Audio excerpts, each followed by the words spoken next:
don't at home. So to my immediate right is Dr. Kim Quimby. She is a senior lecturer in immunology here at UWI and a medical practitioner with 20 years experience. I feel very aged now. So over the past year, she has been involved in numerous discussions regarding COVID-19 with a wide cross-section of society, including government agencies, medical fraternity, that's always a tough sale, churches, schools, and businesses. Immunology is, of course, the study of the immune system, in case you missed it. And your immune system is really your internal army. It has both attacking and defensive mechanisms that are responsible for protecting the body against infectious agents such as COVID-19. And next to her is Dr. Heather Herwood, who is a medical doctor and lecturer in public health and epidemiology, and she's head of the public health group in the Faculty of Medical Sciences here at KPhil. Prior to joining KPhil, she was full-time with the Ministry of Health. Well, then it wasn't wellness, but they got well after.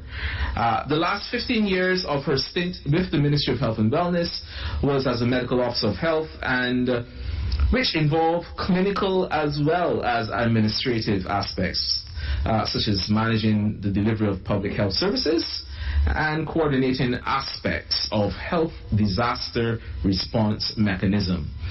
She was also involved in the planning and implementation of the public health response to SARS, H1N1, which we kind of all forgotten about, as well as, of course, the constant reminder, Ebola.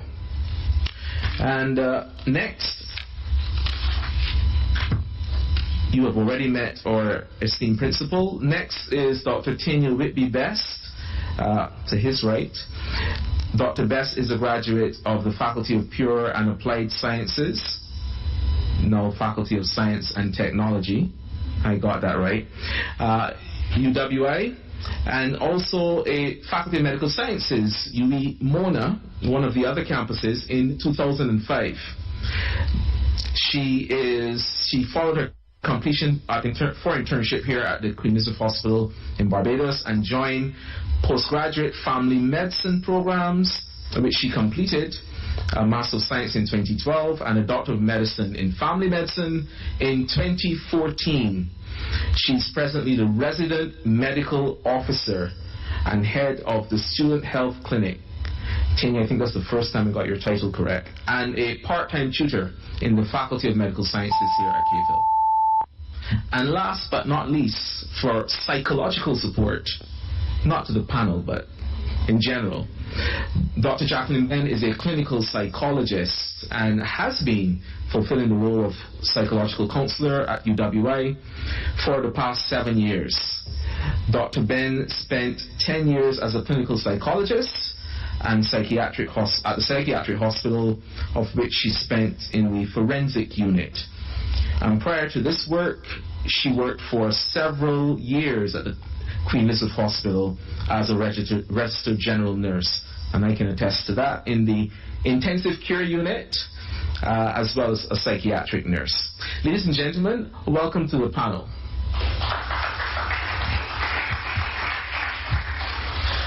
So now I'm going to allow you 3 minutes, you do not have standard deviations, to give introductory opening talk. Thank you very much, Dr. Connell. So in 3 minutes, I've been tasked with telling you what is immunity. So I think we all know the term diplomatic immunity. So when you think about diplomatic immunity, you think about a person who is protected from certain taxes or certain laws. You know, they don't have total protection, but they do have a little bit of leeway in some circumstances. I'm not sure how many of you are Survivor fans, but you hear about the immunity idol. And when you have the immunity idol, you are protected from being voted out of the game at that point in time. It doesn't mean you always have immunity or you can never get voted out, but for the time that you have the idol, you are protected from being voted out. So I want you to think about immunity in that sort of a way. If you have immunity, if your immune system is functioning, you are protected from the attacks of a particular organism at that point in time. It doesn't mean you're never faced with the threat of attack, or that you can never get sick, but for the time that your immunity is at a particular level, you are protected from the attack of that particular organism. So I want to focus more on natural immunity, because when I say natural immunity and when persons say natural immunity, we may be thinking about two different things. So when immunologists talk about natural immunity, we're talking about things that occur naturally. And that can be either active or passive. Active means you're actually doing something. Passive means something is being done for you. So an example of passive immunity is how a mom gives her baby immunity via breast milk. So the baby's system isn't doing anything, so it's passive. The mom just gives the breast milk to the baby, and the baby gets a bit of immunity. So that is natural passive. It's natural because it's happening naturally. It's passive because the baby is doing nothing. Now there's natural active. So an infection. If you get an infection, that's natural active immunity. It's natural because infections happen naturally. You catch a cold. But it's active because your immune system now has to react to that virus. Your army is now being built to fight off that virus or that bacteria or whatever organism it is. So when I say natural immunity, that is what I mean. Now that is different from artificial immunity. So the same way you have artificial active, you have artificial passive. So artificial active is vaccine. So it's not natural because it's something that's made in the lab and then we give it to you. So it's artificial. But it works in the same way as the infection does, because your immune system now has to work against that vaccine. You now have to build that army. So vaccine is something that introduced into your body. It looks like the pathogen, and it causes you to react in the same way, but you don't get the illness of that particular organism. And then we have artificial passive. So we're giving you something. So for example, we're giving you antibodies that were made in the lab. Or we're taking serum from a sick person that has antibodies in it, and then we're giving it to you. Your immune system isn't doing anything active, and it's artificial because it's not happening to you naturally. So that's natural and artificial. Now I want to talk about what persons may mean when they say natural immunity. So they're saying they're building up their immune system naturally. Now that can happen just by building your whole body naturally. So sleep, eat properly, maintain your weight, exercise, don't smoke. You get a good functioning body, a whole system, and included in that is a good functioning immune system. But there's nothing particular that you can do to say that you're going to build your immunity specifically against a specific organism. You can just build your immunity as a holistic, in a holistic way. So when you say natural immunity, I assume that's what you mean. But when we say natural immunity, I've just explained what we mean. So we just have to be clear of what we mean when we say natural immunity. So I think I hope you've gathered what I've said. I look forward to the comments of my other colleagues and to your questions a bit later.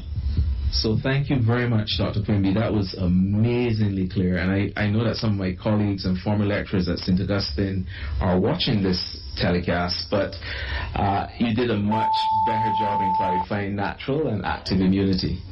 I've now graduated, so I don't have to worry. Okay, so moving on to the public health aspects. Heather, go ahead, 3 minutes, and we're still within standard deviations.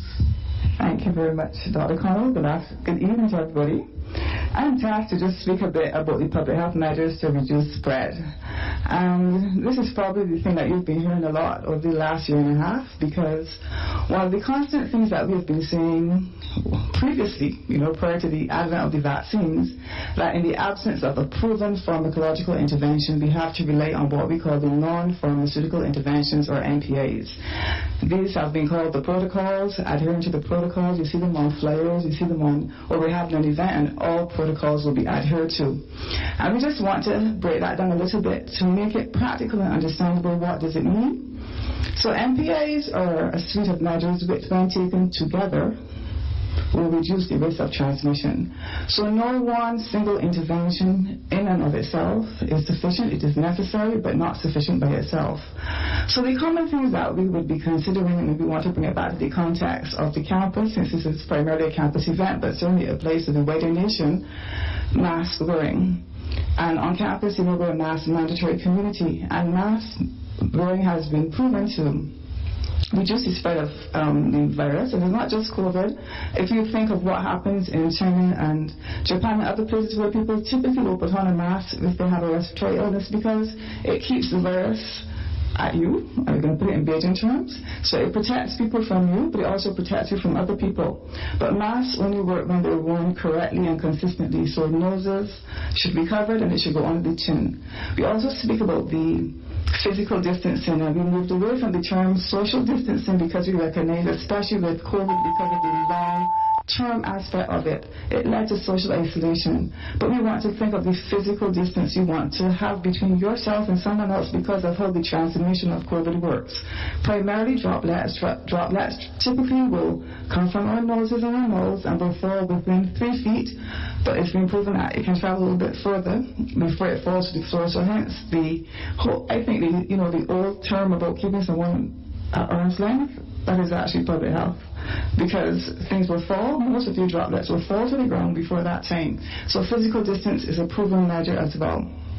And of course then we speak about hand sanitizing, because if you think about it, our hands touch everything, and the areas where we're most at risk will be our eyes, our noses, our nose, because of the sort of unepithelialized skin, the pink skin that we see in those areas. That is where quick transmission of the virus will occur. So we want to make sure our hands are cleaned. We need to use appropriate measures, so liquid soap, washing all these surfaces. If you use hand sanitizer, it should be at least 62% alcohol. And of course, to reinforce it, you can use little algorithms that show you the stages for washing. But the other things that we will see in place in our country as well might be more population-based measures where we have restriction on gatherings. So the numbers may be restricted, or you may have to think about the if you're going to do mass screening, so you may have temperature checks. But contact tracing, testing and tracing are also considered NPAs because we want to follow up and identify people who are potentially unwell or have been exposed, because COVID-19 was unusual in the sense that so many asymptomatic persons were able to spread the disease. So essentially, if it is not a pharmacological measure, it is an NPA, it controls spread.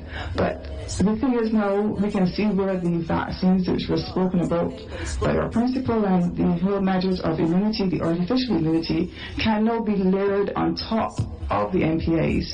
So it is an adjunctive measure or a superior measure, so people will say that's the biggest gun in the arsenal, but we still need to ensure that the NPAs are maintained as well for a more holistic response. So I will stop here now, but we will talk a bit more about the other NPAs as we continue. Thank you. Thank you very much to hear it, and I think everyone in this room, including the panel, we now have a whole new respect for public health. So the one positive thing that has come out of COVID-19 is the importance of public health. Dr. Whitby Best? 2 minutes, 59 seconds. I probably won't need that long. Good evening, everyone. I was tasked with speaking about the safe return of students to campus, and some of this is going to be repetitive because, of course, some of the things that will ensure that we have a safe return are these public health measures that were just mentioned. But I just want to highlight some things that we need to all take bear in mind. The personal responsibility.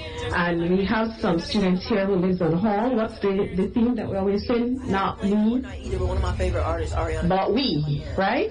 So so we need to take personal responsibility, meaning that everyone in the campus community has to contribute and play their part to ensure there's a safe return. To cooperate with the security and the different measures when it comes to the temperature checks, and anywhere else on campus you may go that will have temperature checking done. Make sure you wear your mask correctly, and task anyone who you see who is not doing it, encourage them to please do it, and use the hand sanitizing stations that you'll see around. And lastly and not least, COVID vaccine. COVID-19 vaccine, very important and tool that we have to help us to combat the virus and also have a safe return. Now, we don't yet know what the COVID vaccine status of the campus is, and we recently had 2 vaccination drives that I thought we had an excellent turnout for, and there'll be more in the future, and you should encourage your colleagues to come and participate and get their vaccines, especially those who may reside on halls and students in the Faculty of Medical Sciences. In other universities, there are mask mandates, there are vaccination mandates, but we don't have that mandate here. We have a mask mandate, but still, it's still important that persons feel comfortable to make that decision to get the vaccine to do their part. So, as we have mentioned before, there is also an infodemic that we're fighting, misinformation, and there's a lot of misinformation out there about vaccines, and part of it is mistrust, and so part of our fight in this misinformation is to try and gain back the trust of persons. You have persons out there who are not anti-vaxxers but are vaccine hesitant, and we need to be able to get these persons, help them to make a decision that will be helpful to ensure that we have a safe return to campus. Thank you, Dr. Whitby Best. And it's always so awkward referring to you as Dr. Ben, because for my entire career I've known you as Nurse Ben, usually watching me do something really stupid. So go right ahead, Dr. Ben. Thank you very much. Good evening, everyone. Having a nice time. Having listened to the other speakers, I think that we've come to the conclusion that COVID-19 has brought about some unprecedented changes in our lives because of the nature of the virus, and how it has brought on a number of difficulties for us. Now, these difficulties may be defined as stressors, the things that we are confronted with that have been posing difficulties to us.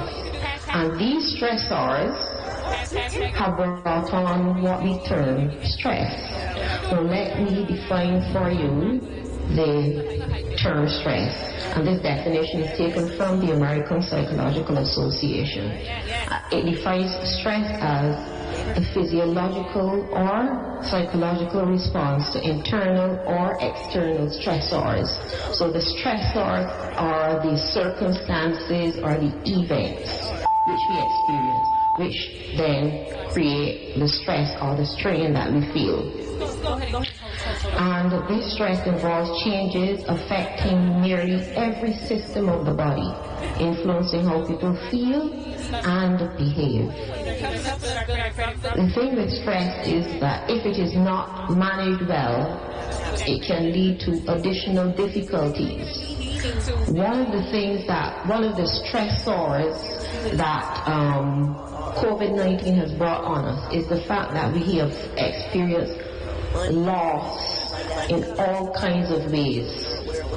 Loss of connection with people, loss of life, all of those things. There are a number of areas of stress that I will look at later. This is psychological stress, emotional stress, which are then manifested in behavioral symptoms.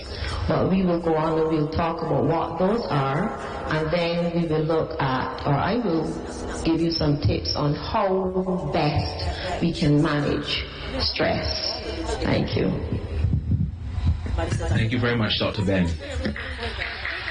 Okay, so now let's get into the meat of the matter, and the questions are going rapidly from social media, and I'm having challenges following across multiple social media platforms. Kudos to my students. So how do I do this? Well, the first thing I'm going to say is Delta virus. Everyone is talking about Delta virus online. And let me just ask you plain and straight out, should we not just be treating the Delta variant as a new virus? Because the epidemiology, the virology just seems so different. Shouldn't the public health measures be different? Shouldn't we be related to vaccines differently? Is Delta a different virus? No. It's the same virus, and the Delta variant is doing exactly what we expect it to do. When a new species of virus jumps from an animal to a human, we actually look at the veterinary virologists, and we go to them, we say, what's this virus like in nature, in the animal kingdom?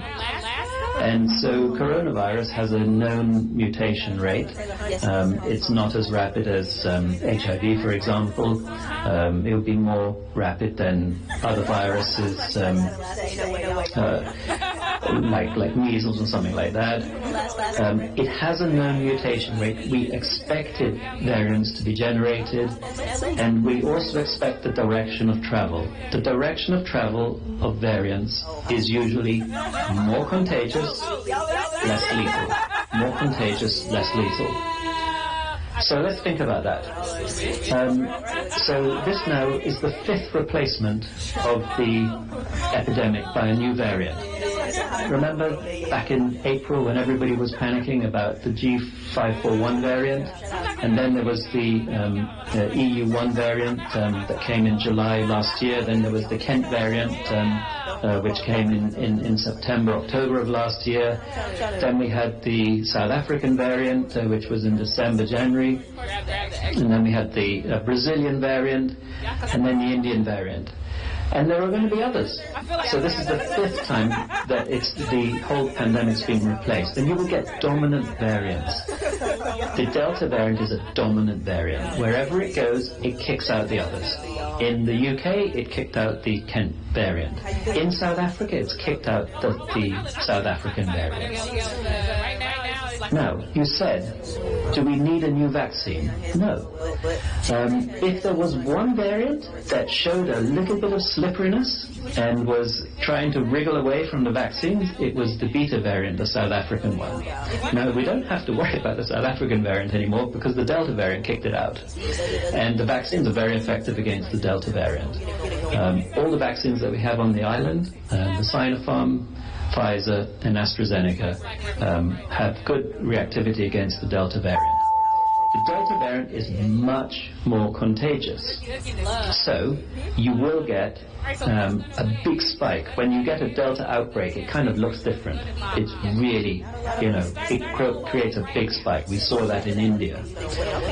I said earlier that the way that variants work is they become more contagious, less lethal. The most lethal strain with the highest case fatality rate was the first one from Wuhan. Remember what it did in northern Italy. Remember what it did in New York. Where the hospitals in Manhattan, they were pulling up meat trucks because the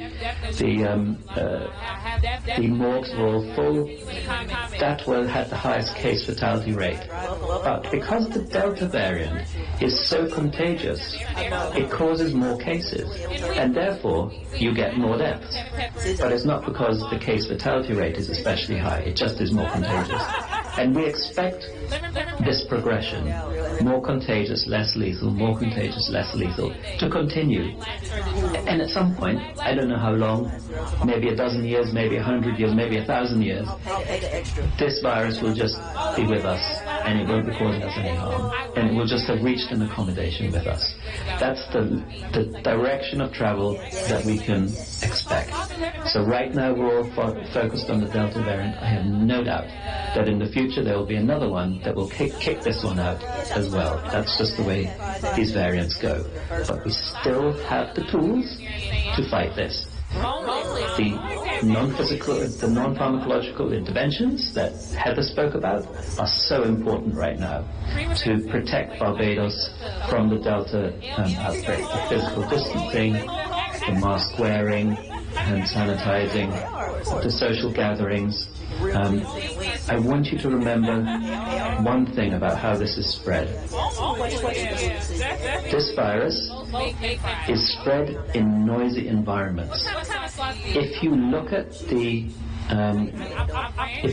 the professions which have the highest rates of likelihood of catching this, they're always in noisy environments.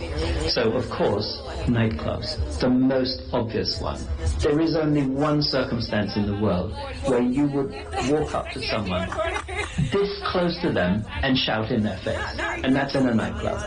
And so you will infect them. But also, noisy environments, even if they're outside where you generally are protected, builders have quite a high rate. It's one of the most high-risk professions. Again, a very noisy environment, where there's hammering and banging and, reversing of trucks and everything. And there again, you would go up to someone and you would shout at them, trying to make yourself heard. And then, also meat processing plants and things like that, very noisy environments where you have to shout. So it is shouting, singing, and speaking. It is no coincidence that, for example, in call centers where you have hundreds of people sitting next to each other, well, they used to sit shoulder to shoulder, and they're all talking all day long. And those are risky environments. So do remember how this is spread. And so that is why, the limes and the beach limes and, the bus calls are no longer permitted. It's a great shame, but it is the right public health move. And we have to adhere to the protocols which have been very well thought through in Barbados, and we can overcome this Delta variant. And of course, the reason that we're having this whole discussion is because we want to encourage people to take the vaccine, which will absolutely protect you from severe disease, hospitalization, and death from Delta. So, Dr. Harewood, I hear the principle, but are you satisfied with the public health measures? Do we need enhanced public health measures for the Delta variant? We've been washing our hands until we have removed some of the surface markings. We're tired of wearing masks. We keep going from 6 to 3 to 6 to 3. Every night there's another directive somewhere about reducing numbers, and yet we still see the alarming numbers in our Caribbean neighbors. So something isn't working.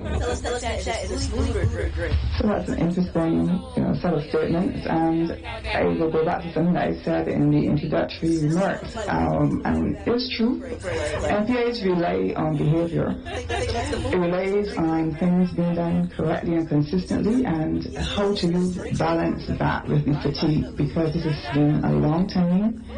We've been saying to people, you can't do this, you can't do that. And maybe sometimes it's the messaging as well that needs to be changed. But I think one of the challenges that when we look at areas where high transmission has been identified, there's not really consistent use of protective measures. Because if it give you a converse scenario, if you look at what happens in healthcare settings and, persons wear their masks, they have to wear their mask in theatre, for example, and, you can demonstrate where the appropriate hand washing is done, where masks are worn correctly, where you actually sometimes have a buddy system where someone will say to you, they'll check that you put on your personal protective equipment correctly. And there's maybe the challenge in translating that into what we do on an everyday basis, so that it becomes normalized and seen as something that we're doing to protect ourselves. Because there are people who will go every morning and clean their car and make it nice and shiny because it has value to them. But so maybe it's about trying to, get it to be something that we see the personal value for ourselves, but also looking at it as a cooperative or a societal benefit that we give to each other as well. And also being able to think about, how do we make it easy? So do we have the sanitizer attached to our bags or to our belt?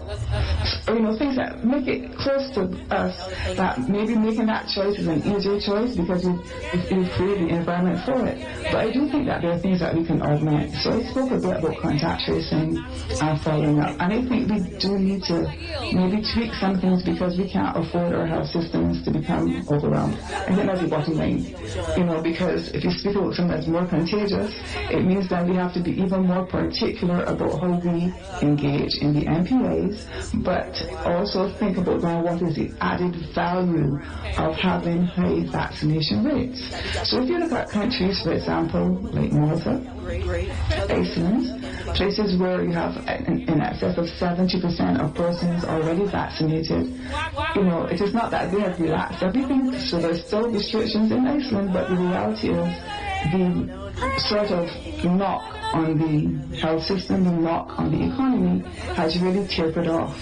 If you look at the people who are hospitalized, there's not the level of hospitalizations because the transmission of this more virulent form of the virus is minimized because vaccinations have now come to augment the public health measures.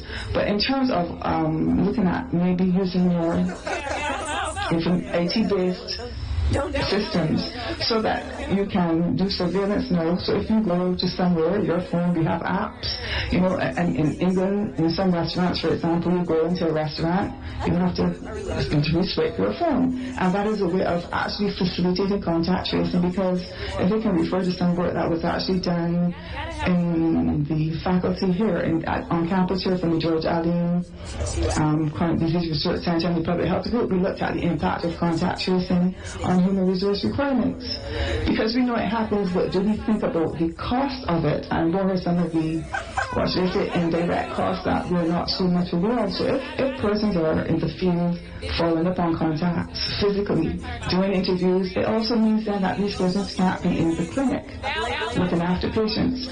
So I think that if we can, somehow get what we can avert by having the vaccines, but by also being consistent with the MPAs, but having more, I would say, smart ways of contact tracing and being able to alert persons that you have been in an area where you were potentially exposed to COVID, then that might prompt someone to go and get tested. So I'm just saying that there are things that we can do to augment our responses. Thank you very much. And I want to segue into the discussion about vaccines and the psychological stress about making the decision to get vaccinated.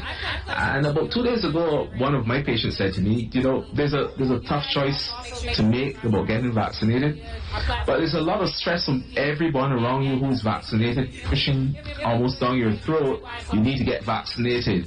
The unvaccinated is also under a lot of pressure. What is your advice to the unvaccinated person and the vaccinated person in managing the stress?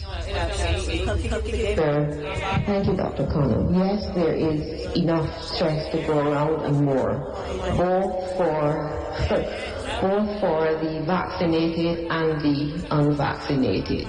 The vaccinated want the unvaccinated to be vaccinated, right? And the unvaccinated want the vaccinated to stop pressuring them. And then in between you have those who are hesitant. Not that they have,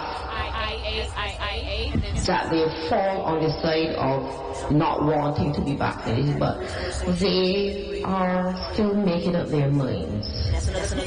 So I think that what we can do is to have more engagement with those persons who are hesitant, to help them to understand. Those who say they've made up their minds, we can also engage with them to find out what their fears are, where they stand, why they've taken such decisions, and not necessarily in environments where we are having arguments and shouting at them, but more intimate type of personalized interactions. Those things tend to bring about more compromise and better understanding of both sides. Managing the stress, it is about sometimes doing things a little differently, and I think that over the past 18 months or so we have been trying to do things differently because we've had to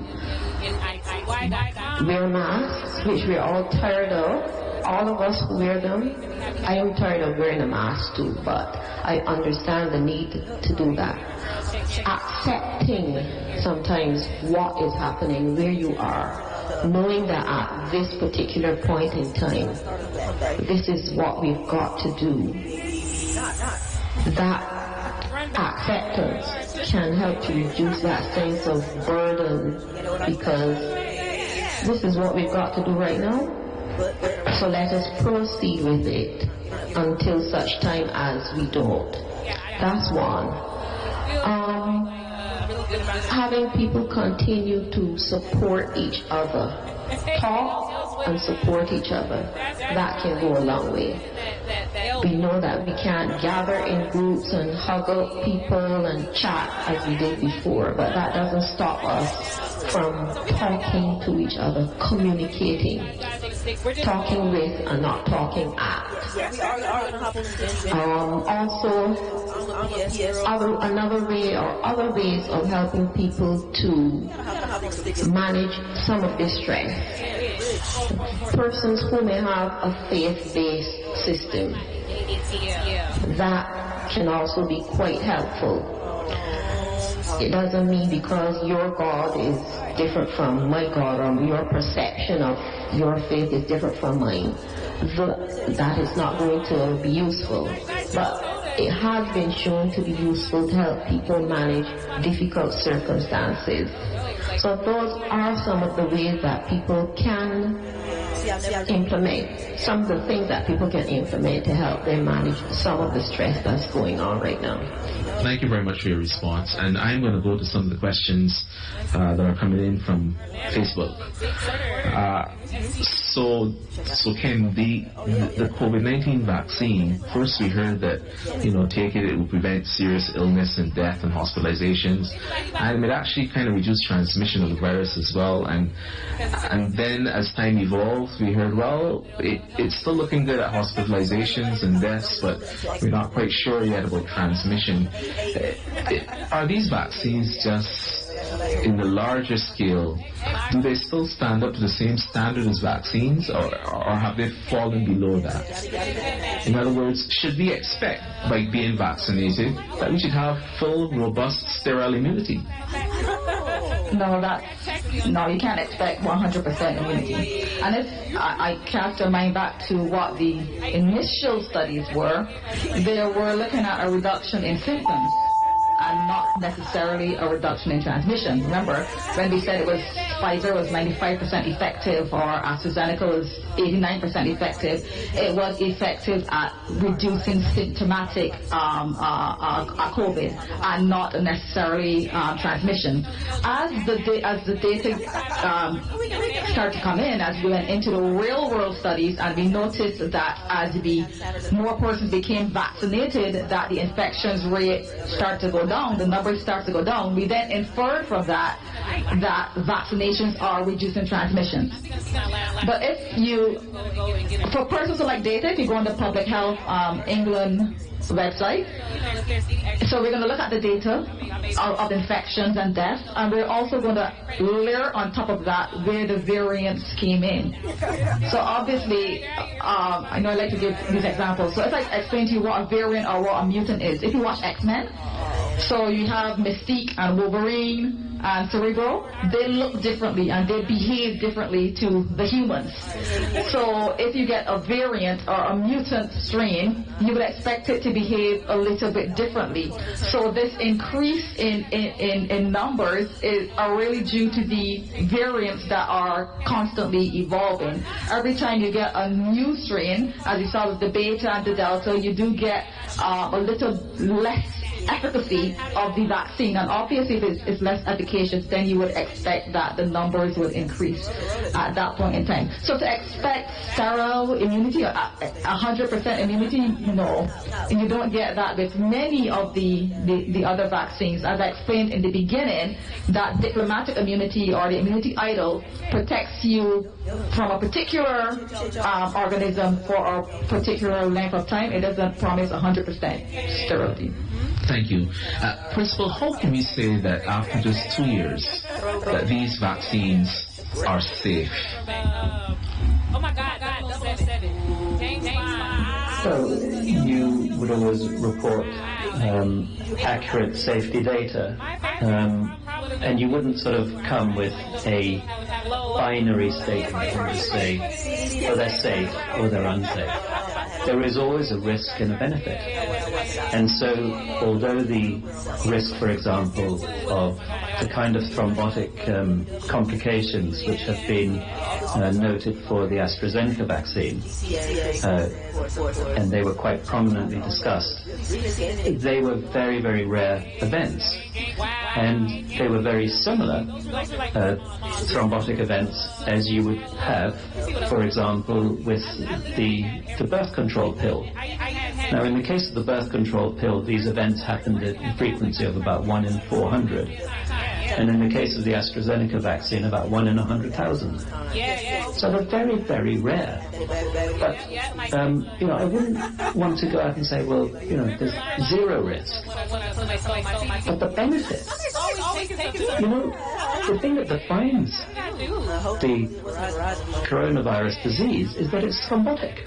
So about a third of all people who have coronavirus and have symptoms will have thrombotic complications. And so, I think people are looking for something unrealistic, vaccines that we have used for, hundreds of years all have this same risk-benefit calculation. And in the case of the vaccines which have been approved, and they've been very carefully evaluated, and particularly the WHO, it has a very experienced vaccine oversight committee, and they're really particular. If they're not happy with some data, most published results from the Sputnik vaccine, which is quite similar to the AstraZeneca one, suggest that it's very effective and safe. But the WHO keeps coming back and saying we want more data, it's right that the regulatory agencies are monitoring the vaccines and giving them full scrutiny. I have been very satisfied that all the normal procedures that you would go through with a vaccine and all the normal risk-benefit calculations which are done have been done by the regulatory agencies. And at the end, when they have given the license, and remember the normal procedure is to give an emergency use first, and then when the vaccine has been around for half a year, you would then give full approval, because then you have the full picture. So that's the normal procedure. And in the case of the approvals, at the end of everything, the regulators will say, this vaccine is safe and effective. You remember that term? And what I've tried to do is just, unpick that a bit. But at the end of the day, that is what the regulators are recommending in the same way they would for any other vaccine. It would be best. This must be a very confusing time for students, because initially they were told, well, if you don't have comorbidities and you're young, most of our students are young, you don't have to get vaccinated now. In fact, countries prioritize elderly people and people living with comorbidities. And now you're telling them, no, come get vaccinated. What has happened here?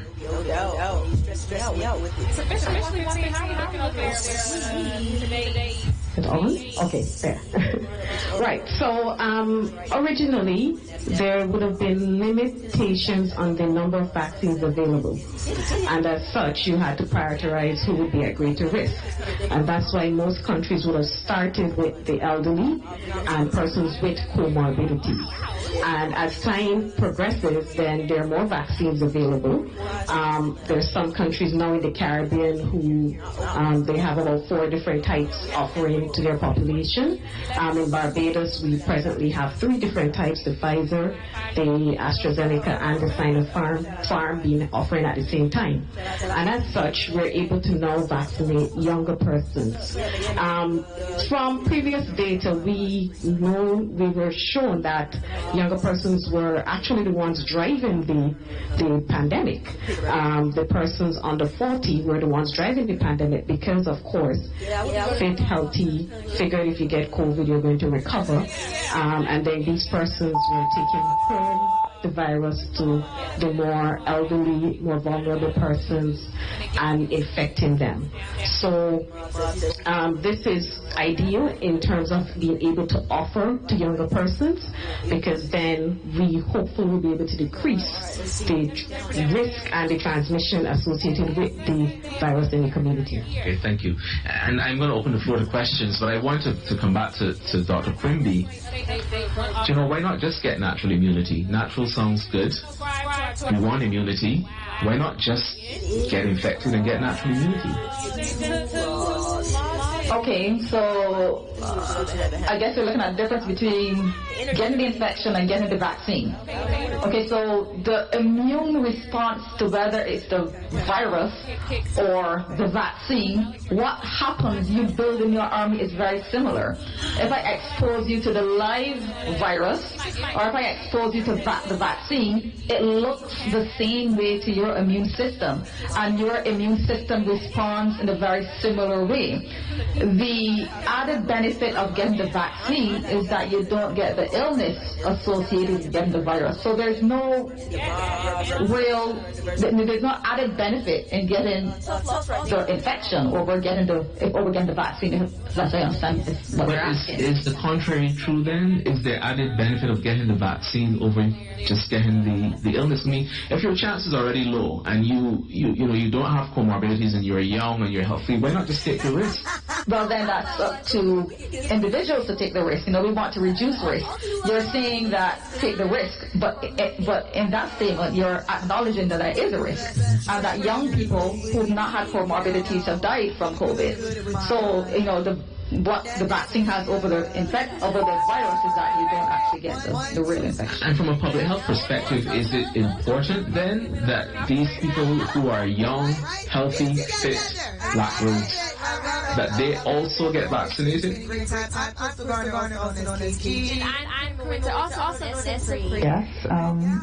given that there's a vaccine that have been approved for the age group, because if you think about the chain of transmission, an infection is going to spread if you have someone, use the term naive, who's not been exposed to it before, they don't have any natural immunity. And essentially, if you can get more persons immunized. And the other thing too, so I'm going to come to your question, but just to also make the point that it's not an ethical thing for a disease that is known to cause so much sickness, disability, and death to be conducted as a natural experiment if there is a proven method of treatment for it. So that's not something that you would want to advocate from a public health point of view, or just wait until you get the disease and hope for the best. Yeah, but the individual could make that choice. An individual can make that choice. So we all have that choice as an individual, but again, I'm saying that if you're looking at from the population perspective, the messaging can't be that. But going back to the whole point about younger persons. So if you have people who are not exposed, then if the virus is circulating, they will become infected. And it's important to differentiate that infection does not mean that you have overt disease. And I think COVID proves that asymptomatic spread is something that can be very real. And again, who are the groups that were asymptomatic? Primarily younger persons. So the whole thing is that if you can stop persons who are potential spreaders of an illness, whether young or old, from becoming infected because you've now immunized them, then you're actually reducing the probability of the spread. So you're breaking the chain of transmission is now occurring. So that's why it's important for as many persons as possible who are potentially at risk to protect them, because then it really prevents the onward spread within the population, and then they're very vulnerable people that we want to protect as well. So, and we talk about young persons, but if we think about our traditional vaccines, our very babies get vaccinated against certain things, and we don't see it manifested in the population. Ironically, if an older person gets chickenpox, they're actually going to have a much worse outcome, in terms of even neurological complications. So in a sense, we do have these young babies, young children protecting us as older people. I think most of us here on the panel probably would have had the routine childhood vaccinations, but I'm just saying there's still elderly people who may not have had it. So that kind of protective effect to young persons is nothing new. It is just, I think, because when, with the flu, and at first people said, well, the COVID is just probably another version of the flu, where young people really didn't have a problem with it, and there was not asymptomatic spread, and that's the difference.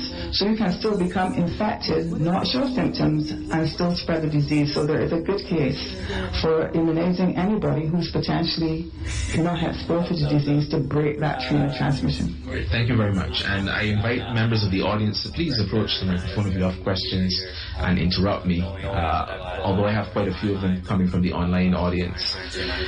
So herd immunity, this sounds like a question from an immunologist, and we have two on the stage. Are we ever going to get to herd immunity? And, one day you're hearing it's 70%, then 90%, then the variant changes. Is herd immunity just really wishful thinking? Herd immunity doesn't need to be thought of in a binary way. When you look at countries which are what I would call well vaccinated, let's say 70-75% vaccinated, such as the UK. If you look at the Delta variant outbreak, in the midst of a Delta variant outbreak, which is as big in cases as the biggest outbreak they had, the second wave in January, and you look at the deaths, the link has been broken by vaccines. They never reached herd immunity, but it's a continuous thing. You go from having no immunity in your population to maybe 10%, 20%, 30%, 40%, and every percent that you go up provides a benefit.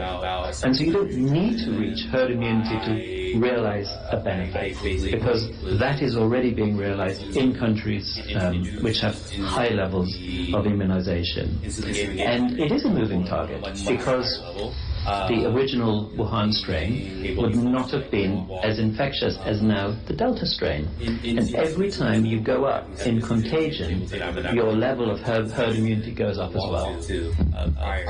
Okay, thank you, Principal. Any questions from the audience? Yes, Dean Adams. I can't believe I missed my Dean through the left side of my eye. Go ahead. That's okay. I wanted to make a comment. Was to talk about safety. I think Professor Land is very clearly articulated how safety measures, etc. So we've had all the studies and the regulatory body approvals, etc. But I just checked my phone, and according to Bloomberg, there have been 5.11 billion doses of vaccine administered across the world in 183 countries. So that's now real-world evidence, because if it wasn't safe, we would be seeing the effects. And of course, after clinical trials, we've seen the real-world effects of the efficacy in preventing what the trials were meant to show. Not infection, but lack of symptoms, hospitalization. We discovered. Yes. A couple questions. The spike protein has a function. I think in flashing onto the cell. So can it mutate enough to evade the antibodies? Because if it mutates too much, would it lose its function? So we're going to take a quick break. That's a good question, Dean, and yes. Because, as you mentioned, in order to get into the human cell, the virus needs to use its spike protein to latch onto an ACE2 receptor on a human cell, and that's the way it gets in. It can't just go through a cell. It's kind of a lock and a key. So it's kind of like HIV. They have some strains. So virulence is what we use to describe how strong a virus is.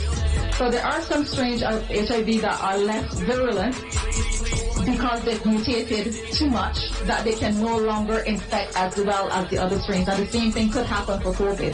If it does mutate its spike protein too much that it can no longer bind to the ACE2 receptor and gain entry into the cell, then it would have to find another way to enter the cell, or it would just become less virulent. So that's absolutely correct. Perhaps once we go high enough percentage of us are immunized, we can just return to normal and we can get our immunity boosted up by natural infection. Well, persons have said that, to get your two, so that's actually being talked about now. So to get your 2 immunizations, so get your full course, and then instead of getting a booster with a vaccine, to just allow nature to take its course. Because as Professor Landis just said, that chain of death, that link of death is broken. So you can still get infected, but if you're already immunized, then you shouldn't die if you get a natural infection. So that's actually being discussed now with the scientific circles. Sure, thank you. I have a question here from Facebook. So if the older persons are vaccinated, are they not protected even though younger persons bring home the virus?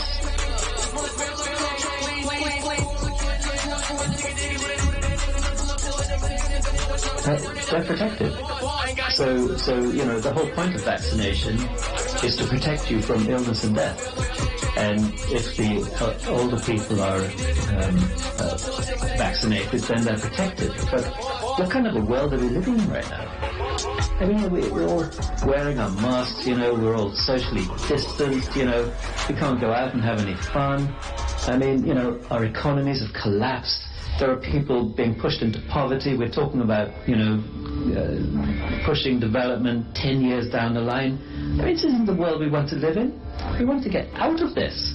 And the way to get out of this whole pandemic is for sufficient persons in the world to have antibodies against this virus. And you can only get those 2 ways. You either become infected with all the risks that are attendant with that. And, you just remember, okay? Remember what happened in India when, even including young people, because of the sheer numbers. Remember how, in India you're meant to be cremated within a day. The crematoriums couldn't even cope. People were being cremated in car parks, burning, park benches. I mean, this isn't the world we want to live in. We want to get out of this. And the way to get out of it is for sufficient people in the population to have antibodies against this virus. And you will get it either through natural infection with all of the risks that entails, or through a vaccine, which, as Kim has elegantly said, provides such a minimal risk to you and gives you the same protection. Thank you. We have 2 questions from the audience. Go right ahead.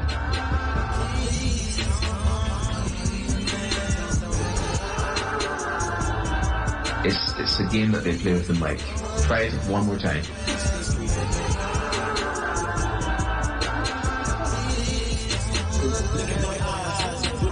Under other circumstances, I would ask you to shout, but after hearing about shouting, what it does.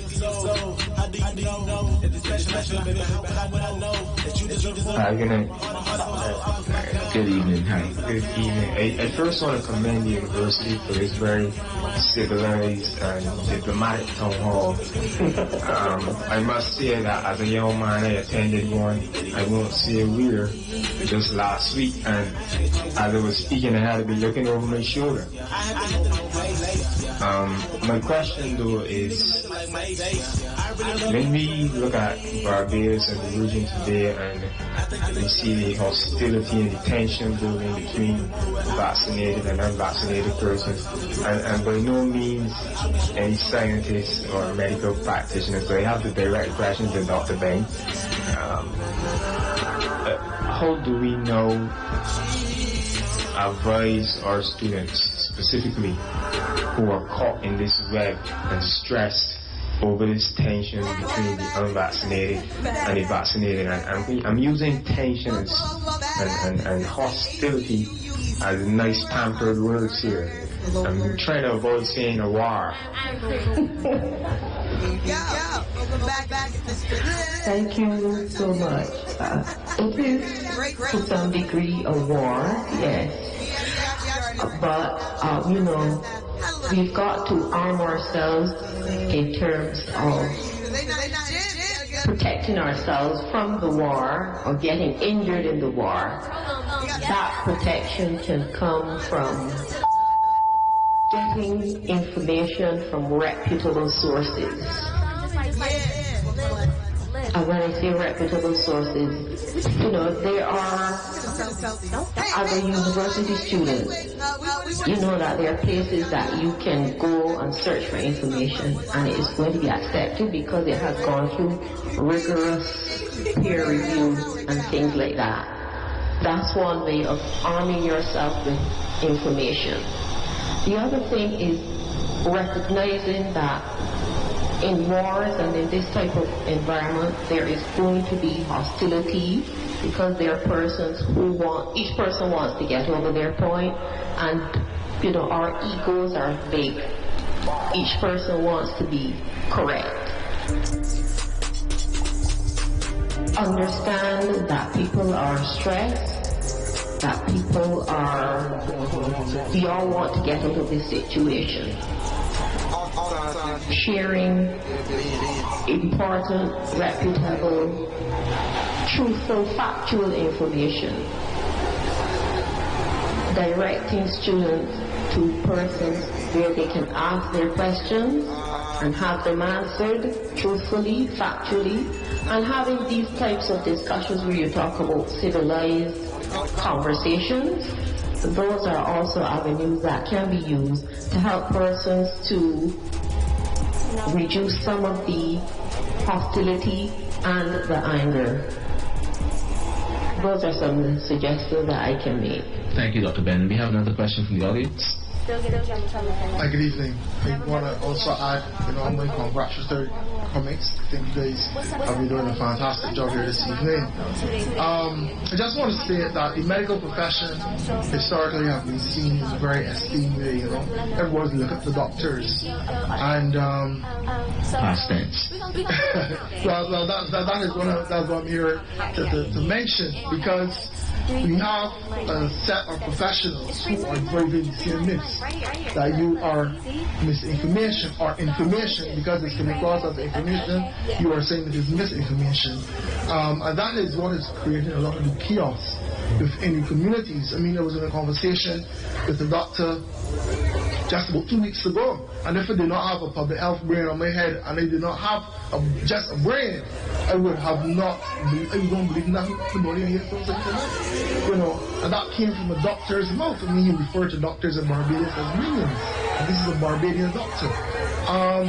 So I think that we really have to find some level of harmony within the profession. I think that disharmony at that level, because you are the ones that we're looking towards for information, we're looking to you for guidance, but then when you're spitting half, then you don't know exactly where to go or what to believe, especially if it came to the same university that you just referred to, Dr. Ben. That's an interesting question, Fabian. I just want to throw it to the panel, and I know that there's some physicians on the panel. Are doctors not to blame for this? Because there were several earlier opportunities to kind of get ahead of misinformation, and doctors and scientists stood behind the Facebook page and watched and scrolled and watched and scrolled, and now we're trying to catch up. So are we really not to blame for this?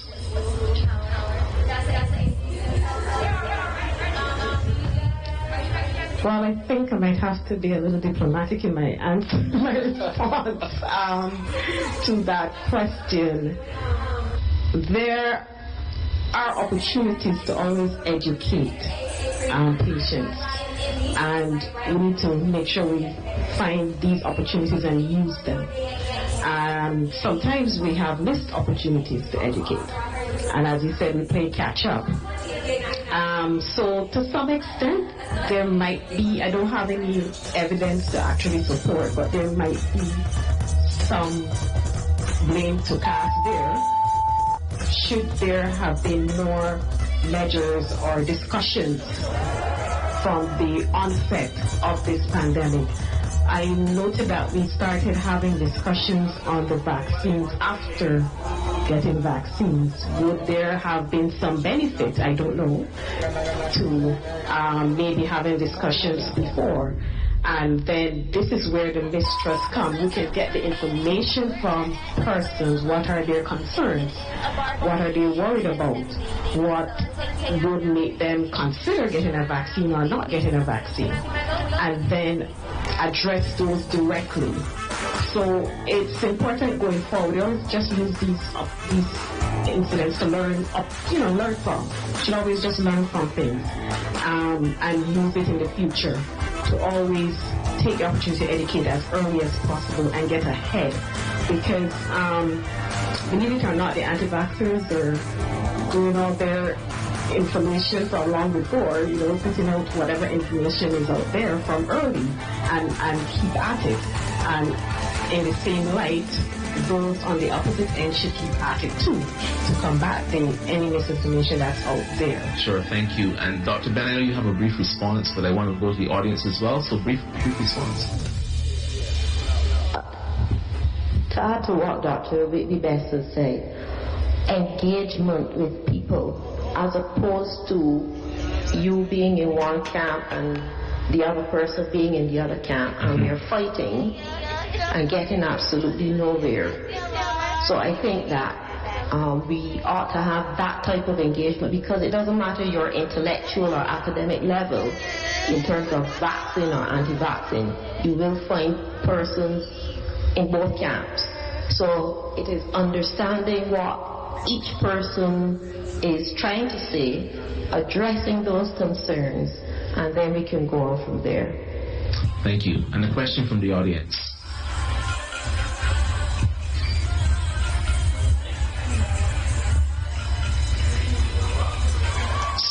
Still away from the mic.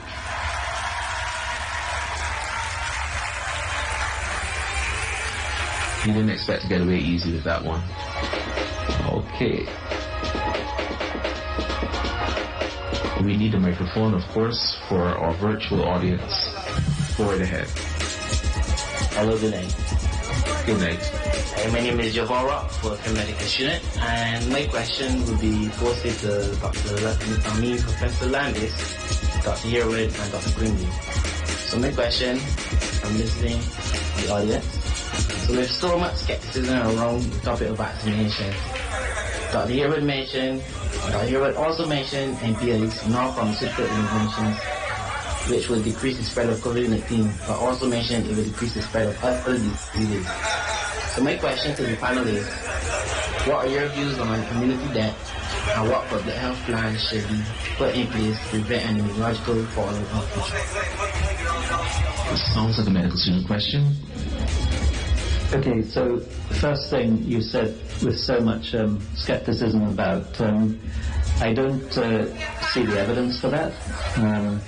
When you look at the engagement, when you do surveys, which CARPA has done surveys, and they're relatively similar to the US, you get roughly 60% of persons who are in favor of vaccines have no problem. You have about 30% who are looking for answers, and they're actively engaged on social media. They want answers.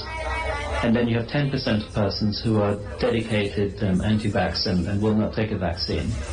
When you look at the social media activity, I put up on my last slide an important paper from Nature where they studied those people in those three camps. The 60% who are okay with vaccines are disengaged. They're not really engaged in the whole vaccine discussion. And those 30% who are looking for answers, they're mostly on social media. And they're interacting with the 10%. who are anti-vaxxers. The anti-vaxxers are very, very vocal. And so there is an appearance of great skepticism. The evidence is not there that there is. Okay, so I'm going to, would you believe it or not, we are already 10 minutes before closing time, and I think this question kind of sums it up, and it comes from the online audience. I am hesitant about taking the vaccine. Well, not me, but the person. I've listened to you and many others. What I can't get past is what is unknown about the vaccine. You know, what sort of long-term side effects? So yeah, we know the safety 2 years after, but what about 20 years from now? What sort of long-term safety effects can they have? And given the chemicals that are involved. So this person has heard you, but they're still hesitant. The long-term effects really is a problem. Okay, so vaccines do not generate long-term effects. Whatever will have happened has happened.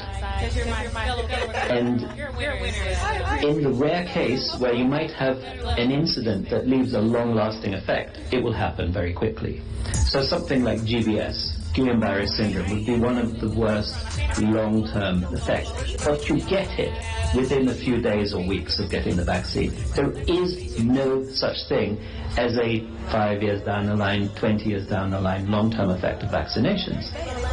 So you know, there is nothing that's ever been described of that kind. So my answer would be, whatever would have happened with the vaccines has happened already. The evidence is all there in front of us. And, you know, your interpretation of the evidence, you've listened to us. Don't complicate things by imagining something that doesn't exist, like a long-term effect of vaccinations. I think that the difficulty for the public is vaccines have a long-lasting effect for immunity, and therefore it's almost anticipated that some side effect will happen in the future. So I'm going to allow our esteemed panel the opportunity to sum up your thoughts. Oh, we have another question. One last question, sir. And the mic is not going to be active when you first speak. There you go.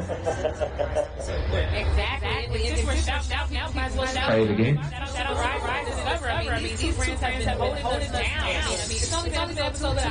I don't think it selected you tonight, particularly. Okay, thank you very much. Thank you for your patience. Thank you as well for welcoming me to this town hall meeting. Now, I was listening very carefully, especially to the psychologists, because one of the main reasons, I don't think that people just don't want to take a vaccine because they're rebellious, and that because they don't like doctors. And people also take offense to the statement when you have to say something, say you're not a doctor. No, I am not a mechanic, but on my way to function my car, we have some problems. And simply because I hang out with mechanics, I see what they're doing, I read, and so on. I was able to fix the problem. But I would not tell you bring your car to me and I would fix it. So I said all that to say this. Because of what's going on over the last 2 years, you're going to find in the future that primary school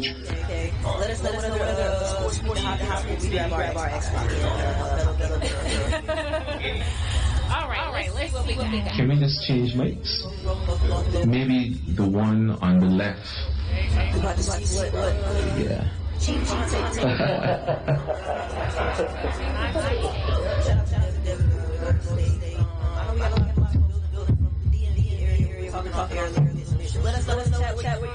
Okay, much better. Thank you. The gentleman over here, I don't remember his name, but he spoke concerning the medical profession. I think doctors are wonderful people. But when we examine For example, in France, and this was a reputable source, is not fake. It was shown that up to 35%, between 35 to 40% of the doctors at one time said that they will not take the vaccine. And there are doctors, even here in Barbados, who are telling their patients, don't take the vaccine. Okay? Now, all that 60% that was mentioned, a lot of them will say, well, my doctor said X, they do it. Like good Sunday school children. But it will always be those in the society that are going to question, going to read upon things, going to pull down research papers. Right?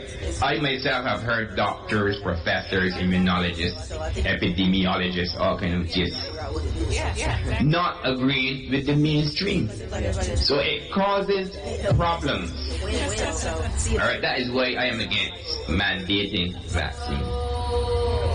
Because there are more questions than answers. And finally, people keep saying, people say to me, well, you had a particular statistic that said X amount of people have recovered.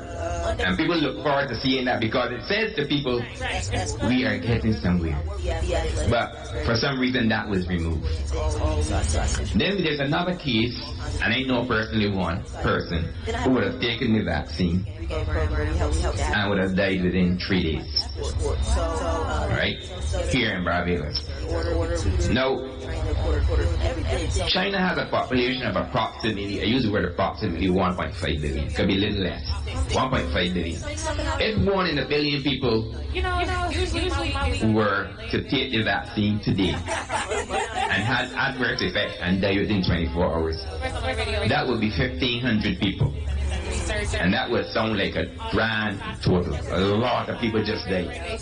So my final question is, where is the threshold? If you're going to say 1 in a million is acceptable, because there's always risk.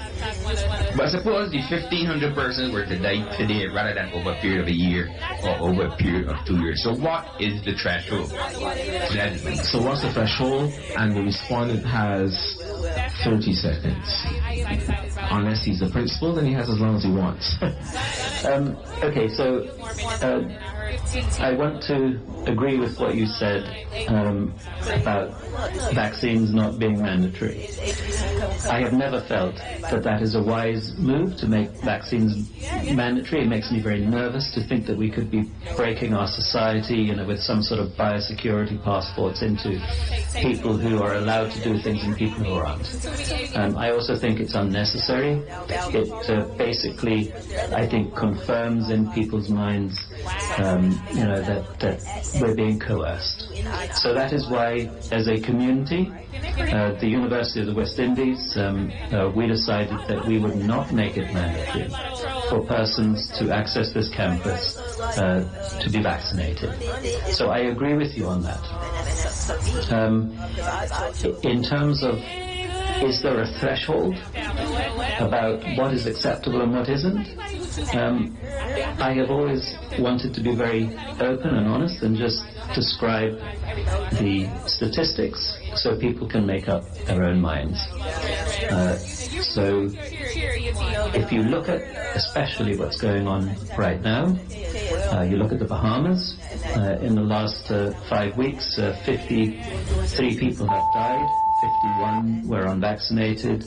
2 of them had a single shot of a vaccine. You look right now in Barbados, 130 odd a few days ago were in isolation.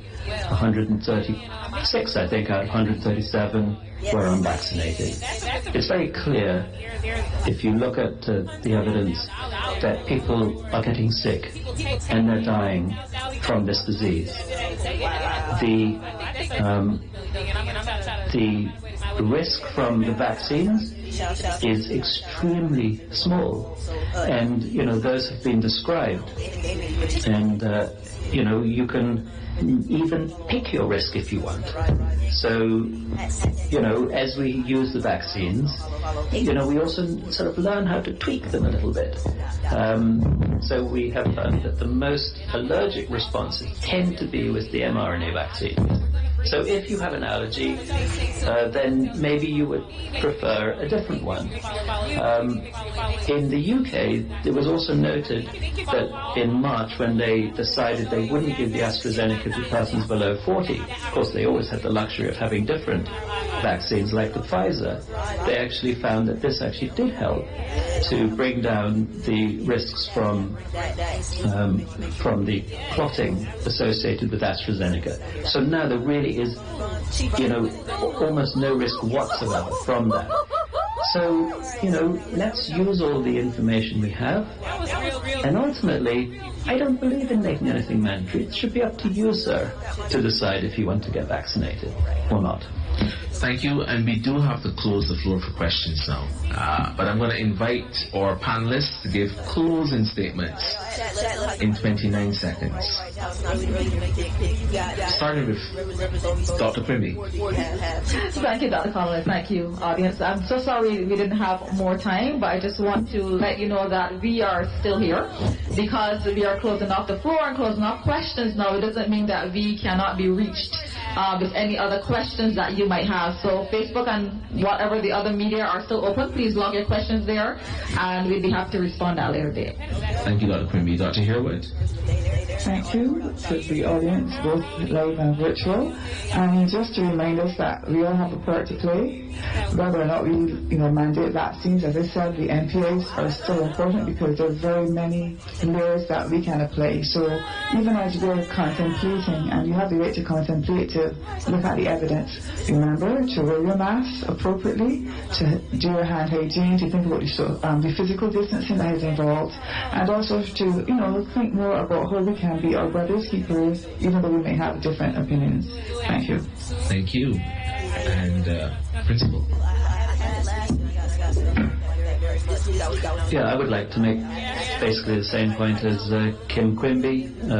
I would make myself available to anyone from the audience here tonight, and anyone else who has any concerns, wish to speak or discuss the issues, very happy to speak with them. Thank you. Thank you very much, Dr. Whitby Best. Well, thank you for listening to us. I would just like to say that, we really would love to get back to our once vibrant campus. I remember the days during the shutdown when it was just us and security, the clinic staff and the security on campus, and you could see a tumbleweed blowing in the wind and no one else around. It would be great if we can get to a point where we can still gather and, some of the usual things we used to do. The clinic is always open and ready to respond to any queries, concerns students may have, and staff members have also reached out to us in the past. So feel free to send us an email or give us a call. Thank you. And finally, Dr. Ben. Thank you. And I'm happy to see that, everybody has been paying rapt attention. Yes, stress is here, you've been managing. But I also want you to leave here this evening remembering that as long as there's life, there's hope. We've had pandemics before, no doubt we will have again. But as long as we do what is necessary, hold each other up, support each other, there's hope, and we'll continue. Humanity will continue. That's such a good statement to end on. Humanity will continue. Ladies and gentlemen, we have come to the end of this evening's town hall. It has been so exciting dealing with the panelists over the last few days, and we've been quite civilized on the podium, on the stage. But we've had robust discussions in other fora. And I think one thing for us to take away from this is that there are many battles in this pandemic. Whether to be vaccinated or whether you want to remain unvaccinated, whether you're tired with wearing the mask or social distance, whether you prefer to be at 3 feet or 6 feet, or you want to be at 20 feet, or you don't want to come anywhere near campus. There are various battles, and we may not all agree on the type of ammunition, but we're really all in the same war against one enemy, a virus. And humanity can only succeed against its one enemy if we kind of close ranks, see past our differences, and fight a virus. My name is Kenneth Connell, and it's been a pleasure bringing this town hall to you from the Cayfield campus.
Government of Guyana representatives and from the Guyana Water Incorporated, representatives from the Fair Trading Commission, Barbados, representatives from National Water Commission, Jamaica, representatives from Water and Sewage Authority, Trinidad, commissioners and staff of the Public Utilities Commission, Guyana, esteemed panelists, members of the media, ladies and gentlemen.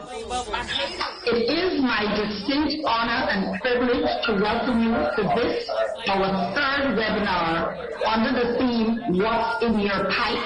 Water Conservation, Quality of Service, and more. This continued webinar series offers PUC the unique opportunity to reach all of our stakeholders in real time as we seek to strengthen our commitment to public education by engaging industry leaders on issues relating to the three sectors of water, electricity, and telecommunications under our mandate. The water sector is inextricably interwoven into the electricity and telecom sectors. The use of hydropower to harness natural water cycles as a reliable, cost-effective, renewable energy source, which helps to produce around 16% of the world's electricity and over 80% of the world's renewable electricity.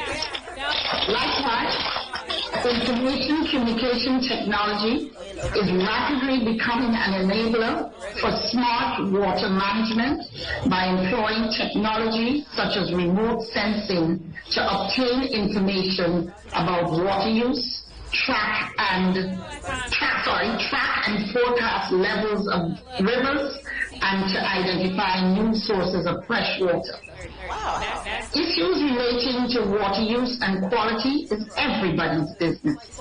In July 2010, the United Nations General Assembly recognized the human right to water and sanitation and acknowledged that clean drinking water and sanitation are essential to the realization of all human rights.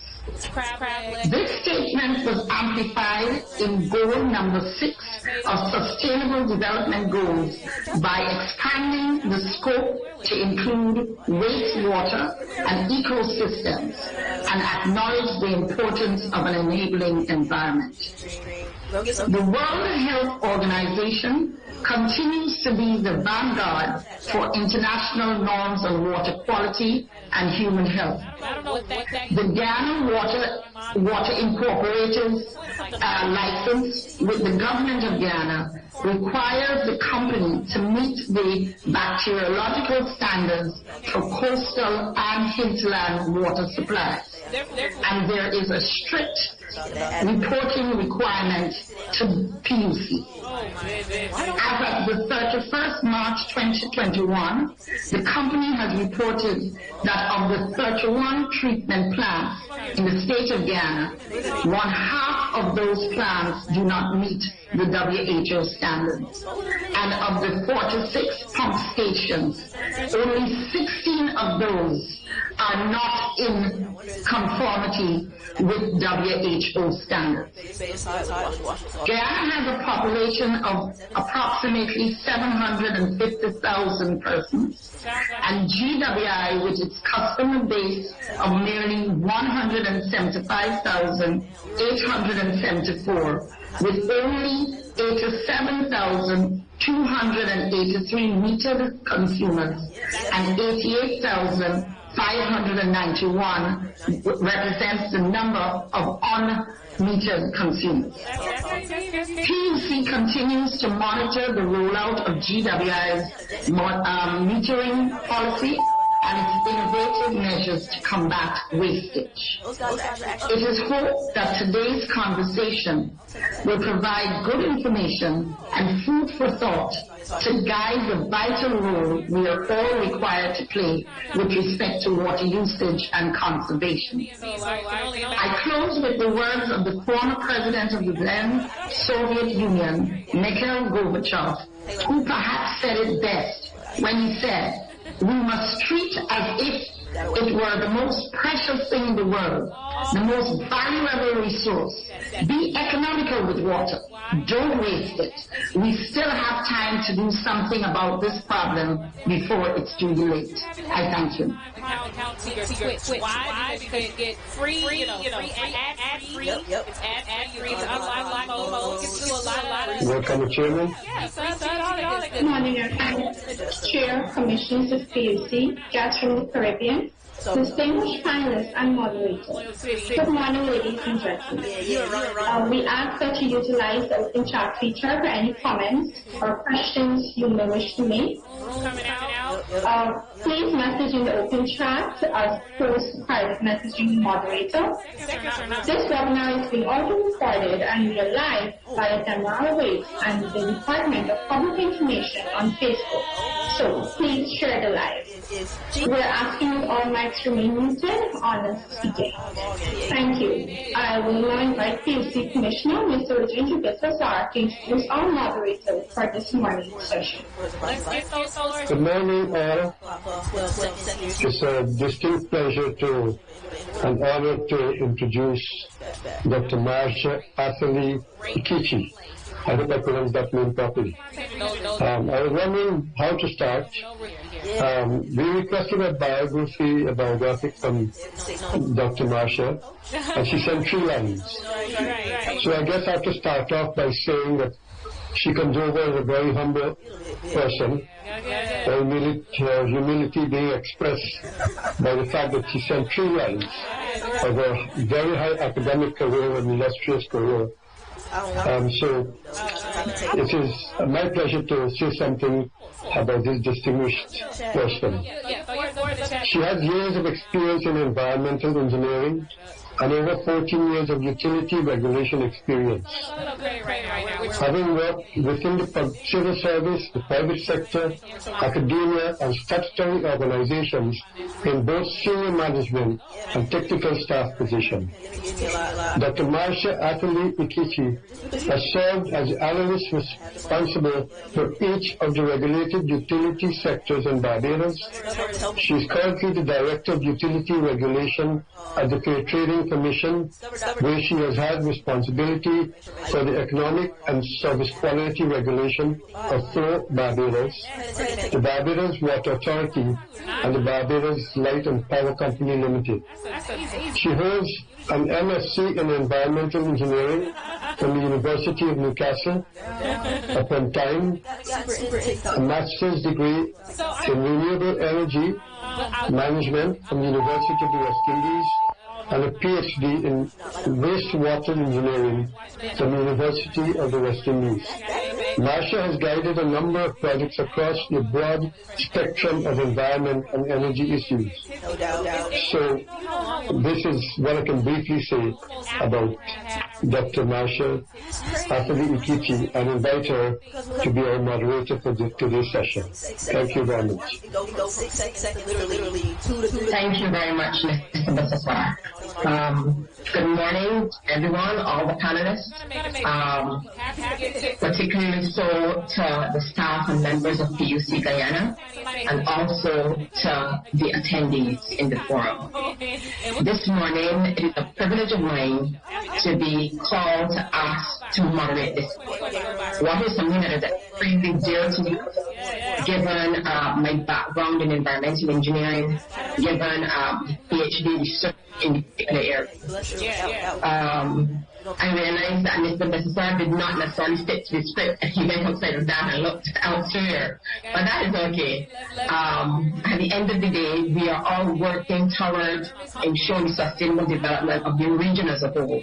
So I am really honored to be part of that drive for PUC Guyana. With that said, I want to introduce the panelists, and we have 4 distinguished men with us today. I will start with Mr. Carlos Rodriguez. Mr. Carlos Rodriguez is a project engineer who has been with Guyana Water Inc. since 2006. Currently, he heads the transmission and distribution arm of the organization, where he leads the Smart Infrastructure Program, utilities, non-revenue water reduction efforts. Mr. Rodriguez is a certified project manager. He holds a BSc in Civil Engineering and postgraduate certification in Water Resources Management. Welcome, Mr. Rodriguez. From Jamaica, we have Mr. Mark Barnett joining us. He's the president of the National Water Commission in Jamaica. He's an engineer of extensive experience, specializing in water and wastewater engineering. He has been with the National Water Commission of Jamaica for the past 25 years, managing both technical and commercial operations of the utility. He was appointed president of the NWC in August 2015. Under his leadership, the National Water Commission has embarked on a number of projects, including hydrological assessment, consolidation of the wastewater treatment plant, and expansion of the collection network. He's also done the efforts of non-revenue water reduction there and universal metering and automatic meter reading. He has an MSc in water and wastewater engineering. Welcome, Mr. Barnett. From Trinidad and Tobago, we have Mr. Kanata Antoine. He's a utility engineer with 12 years experience in the water sector. He holds a BSc in Applied Science in Utility Engineering. Currently, Mr. Antoine is the area manager for distribution with the Water and Sewage Authority, WASA, in Trinidad. His responsibilities include coordinating the distribution of potable water from the primary source to residents of the Southeast District. Welcome, Mr. Antoine. And now we have Mr. Burton Yearwood. Mr. Yearwood is an agriculturalist by training. He's graduated from the Guyana School of Agriculture and worked in the industry for the majority of his adult life. He holds an MSc in Business Management. Mr. Yearwood is currently the Customer Service Manager for Bounty Farms Limited, the largest poultry producer in Guyana. He's also dabbled in active politics in recent times. He is our consumer advocate for today's session. Welcome, Mr. Yearwood.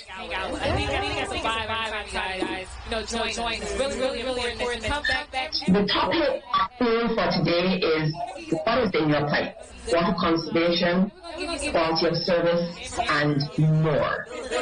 That topic, to my mind, is a quite of a loaded topic. It can encompass many things. And as one drills down, there are many factors that impact water conservation and quality of service. Amongst them are metering, the human perception and behavior, which is critical and which is oftentimes the most difficult thing to tackle, because it has to do with individuals and user perception of the commodity and then how they treat to it. Sometimes that change that is required there may be intergenerational and take an extensive period of time to bring about change. It also includes infrastructure and maintenance. There's also the aspect of climate change that bears into that. And the obvious elephant in the room, which is the capital cost. It's really no secret that the water utility is the most expensive of all the utilities to operate and to capitalize in the first instance. With that, I want to invite the panelists to give a general sense of what they deem to be the status of the water sector within their various countries, and then to pan it out a little bit and look at it from a regional perspective. Can I start with you, Mr. Rodriguez, Carlos? Yes, thank you. Good morning. And it's a pleasure to be here. Well, let me just start out to say that the water sector in Guyana, well, when it comes to the potable water supply part of it, GWI serves the coast and also the hinterland population. Currently, we're servicing around 96% of the population with water supply. Our meter coverage is very low. You touched the topic on we need meters. Also for the water conservation, the meter coverage is just over 50%. And as everyone would know and there were before, it's better to measure what you use so you could pay for what you use. Without the meters, it becomes a challenge. Because of that, we have also a very high level of non-revenue water. The non-revenue water is a topic that plagues all water utilities worldwide, and it's one of the biggest challenge that a water utility could face because it requires significant investment and will to start with the reduction of that. When it comes to the treated coverage, because it's not just about the supplying the water, but you want to supply it at the World Health Organization standards, and everybody will be talking about your one treatment. So our coverage is stands at 52%, and then again this requires a heavy level of investment. At least in Guyana, our major issue with the water quality lies with the high iron content in the water. So our main treatment process to remove this would be to have iron removal plants to remove that iron content, and that is what is responsible for what the consumers would see staining of their tiles and clothes and so on. GWI would have embarked on having a strategic plan crafted on the latter part of 2020, and this strategic plan will span 5 years, and it guides the utility in terms of the various key interventions that will be required to achieve certain key performance indicators as it regards to achieving a higher quantity of treatment. We're looking at over 90% of treatment at the end of year 5. We're looking to also reduce the non-revenue water by at least 10%. And also we're looking to increase the meter coverage from the currently levels, which is around 50%, to 100%. And that's just a synopsis of the GWI. Thank you. Thank you very much. Can I go on to Mr. Barnett, please? Asking the same question in terms of an overview of your sector as you see it, and then if you can pan a little bit wider to speak to what you see to be the issues at the regional level. Thank you. Okay. Thank you very much, and just let me say it's a pleasure to be invited to this webinar and to give a brief. I want to say a brief because, as I always said, when you speak about water, it can be an endless topic.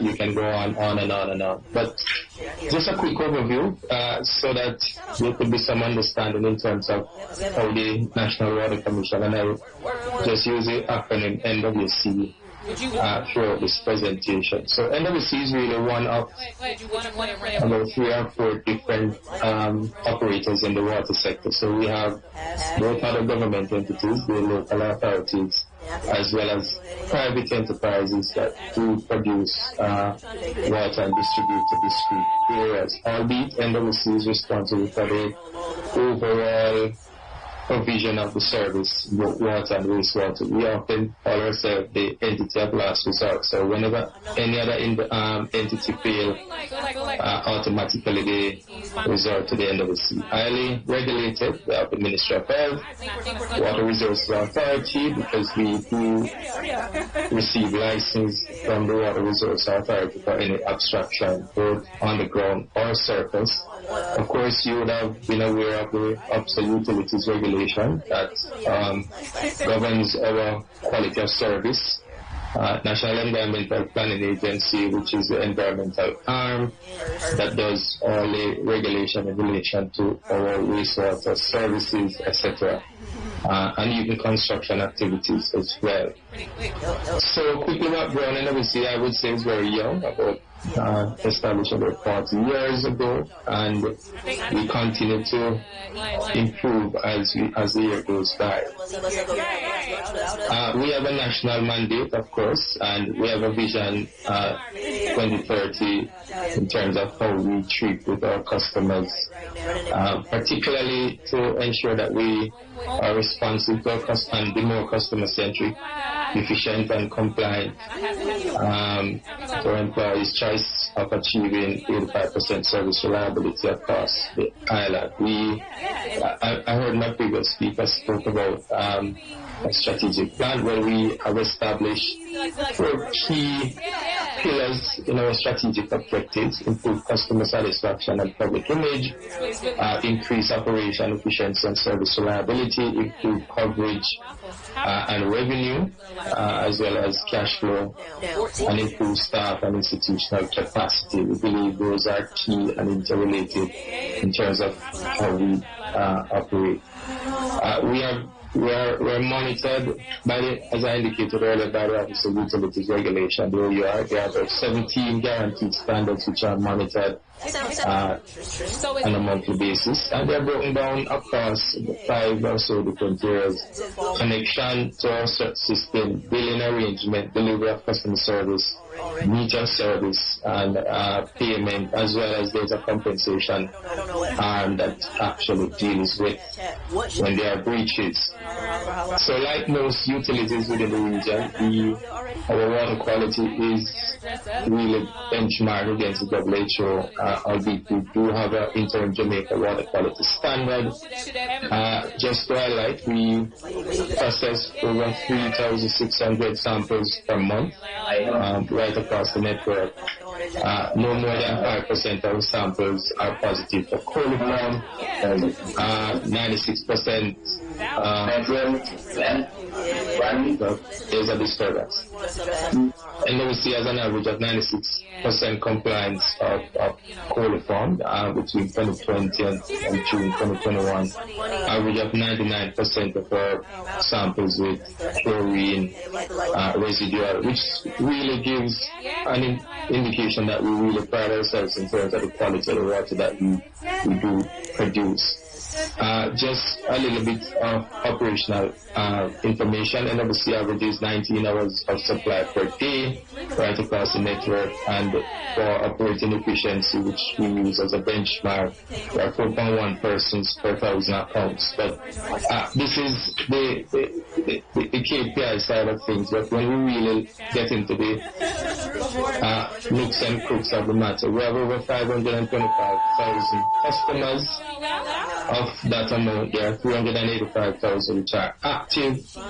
Out of the meaning, disconnection do occur because we have to collect to pay our bills. And having said that, I could just interject to say, while we are a government entity, we are not supported by the government. We are required to earn our revenue from the service that we provide. So in so doing, even though the government do provide guarantees for financing arrangements, it is incumbent on the entity to collect, to repay those debts, and it's not from the government's coffers. So a little bit of information, it's a 31 billion Jamaican dollars entity. We do service our debt, and as you all will know, once a government guaranteed debt, any default is a default on the entire government, so it's a priority for the NWC.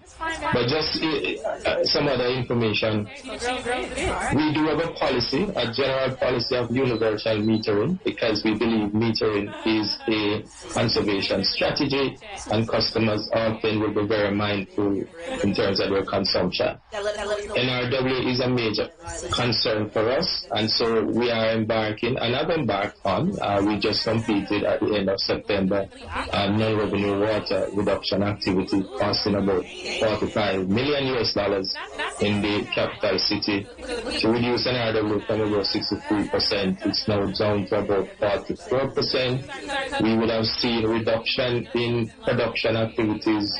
While we were producing 220,000 cubic meters per day, we are now down to 160. We have seen increase in billing from about 8,000 cubic meters per day up to about 95,000 cubic meters per day. And so we see where there are benefits for that activity, and so what we have done is embark on a similar activity in another adjoining area to reduce NRW in a similar way, and that is another 5-year activity. Plus, part of our strategy is to then move to a general island-wide NRW activity, which will see us looking at NRW across the entire island. And so we are now doing the business case for that, and we expect to go to market very soon. When we look at metering, it's a two-thing. My concept for metering is, one, it is the point of most complaints that we receive, so it is a cash register as well as the customer's complaint out. So because oftentimes customers will complain about billing, etc., etc. So we made a strategic move and made a decision to embark on a solid-state electronic metering strategy, which will allow us to increase our efficiency over time. And the idea behind that is to ensure that our customers can have information from the said meter in real time. We are not there yet, but we are moving slowly towards that. Wherein the meter contains information for months. And so any issue that may arise to a customer complaint is a matter of pulling the data from the meter and showing the customer what was happening on their premises over time. So we have embarked on a 5-year supply program with Deal Metering out of Germany. We have gone through the first year and a half. COVID had actually interrupted us, so we have a €37 million contract with Deal for the supply of 450,000 solid-state meters. So we are serious about universal metering. It's a huge investment, but we believe it will pay back for itself over time. So the other matter of quality, we often consider, one of the things that we are monitored both by the OUR and the Ministry of Health is the quality of the water that we supply. And so we take quality very seriously. We are not necessarily of the same issues because we use a lot of groundwater sources which are not affected by the same constituent pollutants as other locations. But nonetheless, it is something that we believe is important. Secondly, we believe in ensuring that especially our urban centers are sewered. And currently we have under the Kingston and St. Andrew area what we call a Ligani aquifer, about 4 million gallons of water that we can't utilize because of in the past there were septic tank absorption pits were the order of the day, and so the idea for us is to see how we can expand that search system so as to reduce or mitigate or curtail, whichever one of those terminology that may be suitable, to reduce that level of pollution into a very useful water resource that we are not able to utilize at this time. And even for utilizing it, it will come at an increased cost. So one of the things that we have embarked on is to see how we can extend our storage network across the city. We have already taken the step to reduce the number of treatment facilities across the city and direct those into a central system. And we are doing similar activities in other places because of the need for storage system as a means of reducing environmental pollution, as a means of allowing for greater access to water, especially in times when we as a Caribbean nation are affected by droughts on a more frequent basis. So that is another area that we have embarked on. But on a regional level, my assessment, being involved in Caribbean Water and Wastewater Association for a number of years, we have an NRW problem, and I believe governments need to seriously take NRW as in the same way we would look at crime as being a problem to well-being. NRW, because we are wasting water that we're producing, is a serious problem for public health in the future, because we have freshwater resources that we can utilize, but we are just over-distributed. We can't conserve. And so NRW, in my view, has to have the fulsome political will and the fulsome political directorate support. When we started in Kingston about 5 or 6 years ago, rather, there was not much support. But what we did as an enterprise, we found the airwaves, we use our social media, and we just speak NRW. And I was right behind it, because you have to have that high-level support. And I'm happy to say that in most of my discussion with the Prime Minister, he's speaking NRW. And so I know that the message got across, because we are wasting millions of dollars both in production and in energy consumption just by wasting water that we could otherwise not produce. I mean, the story is endless, and I think, Madam Chair, as I said, water is a topic that I can consider to speak on various angles, but it gives you a synopsis of some of the things that we have been doing, and I await some of your questions. Absolutely. So, Mr. Barnett, thank you for that wholesome overview. You raised some very, very salient points, and I hope we have the opportunity to tackle some of them as we go through. I now turn to Mr. Antoine, who is represented from Trinidad and Tobago. You have the floor. The question is the same. Just to give an overview of the status of the water sector within Trinidad and Tobago. Hi, good day. Welcome from, thanks a lot for having me. Good morning. I feel very proud to represent the Water and Sewage Authority in this webinar. Let me just start off to say, well, WASA has been around. Well, Water and Sewage Authority of Trinidad and Tobago, the assembly abbreviation is WASA, right? So WASA has been around since 1965. At present, we have 5 major water treatment plants, right? One in Tobago, one north, one central, one southeast. At present, our water production is of high quality, right? We maintain the WHO standards. RIC has a list of standards regarding the quality and supply to consumers. Monitoring aspect, mostly industrial, some agriculture. Those sectors are more metered. The normal domestic customer has a very small percentage that are metered. Right? Well, I am mostly into the distribution aspect of the authority, right? What I can say is that we try our best to maintain the level of service scheduled. Most customers would receive an average supply of, let's say, 5 days a week. right? More in the built-up areas like in the cities, we receive 24/7 supply. More in the rural areas, we maintain an average at 24/3.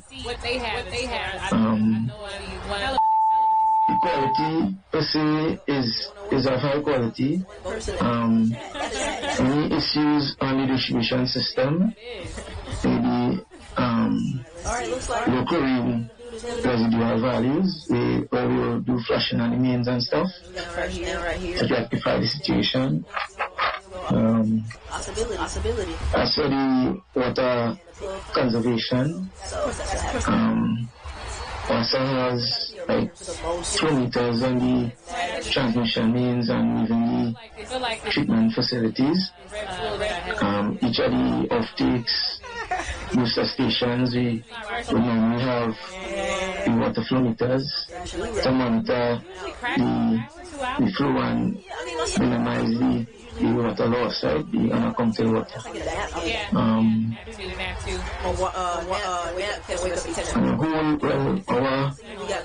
Our water wastage or loss of water on average is around 50%, but this is an old survey from back in the 90s. So as I was working to better serve the community, we have lots of pipeline projects in the making. At present, we are upgrading some of the treatment facilities, even the sewer facilities. Lots of upgrades are happening. Master is trying our best to be one of the best utilities through the Western Hemisphere.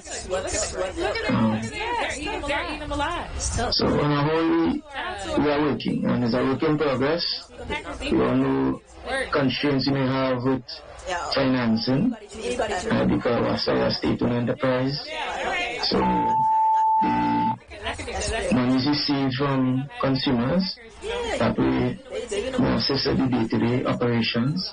But major projects like any rehabilitation projects, upgrades of plants and boosters, and major transmission projects, these are mostly funded by the government of Trinidad and Tobago. Right, so I just want to give a short summary, right, and it was informative enough. And again, thanks for having me. Thank you, Mr. Angelo, and you definitely have been informative, giving us a good idea as to what is happening within Trinidad and Tobago as relates to water. We now turn to the consumer advocate, Mr. Yearwood.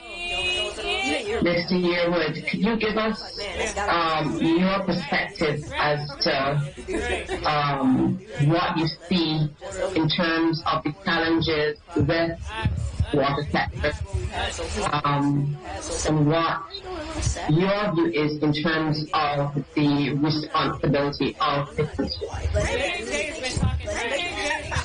Good morning, everyone. Moderator, members of the panel, viewers, good morning to you all. What is coming through our pipes here in Guyana? In some places, some people say it's very good quality, and in other places, some people complain it's horrendous. Guyana is, as most of you would know, it's a very large country, but the majority of our population live along a very narrow strip along the coast bordering the Atlantic Ocean. And we have multiple villages here congested in this one area, one very long, almost 400 miles area. What we are very disturbed about is water having been distributed to these various villages for numerous years. We're still getting reports of very poor quality of water. And one of the main problems would be the very high iron content that is in the water. What happens is the iron tends to leave your bathroom tiles all stained red. It leaves your clothes dingy with a little bit of a reddish color as well too. People have to expend large amounts of income money to buy cleaning materials to get all these things cleaned. So as a consumer advocate, it's very disturbing for me to know that 55 years after our independence, we are still struggling to provide quality water to the majority of our citizens along the coastline. The chairman of the PUC just noted that 15 out of 31 water treatment plants in Guyana do not conform with the World Health Organization. That I think it's absolutely terrible, because this should have been what is the sense of putting down a water treatment plant and expending large amounts of money to establish these facilities only to not provide the quality that you expect to have. So, to my mind, 50% or 52%, as Mr. Rodriguez said, is clearly not good enough. It is absolutely not good enough for the Guyana Water Inc. to be claiming that that's all they've done for the numerous years that they've been in operation. We, the consumer in Guyana, we deserve a lot better than this. We have villages where people complain about the smell of the water. It's not only the color of the water, it's not only what is in the water, it's the smell of the water that comes through.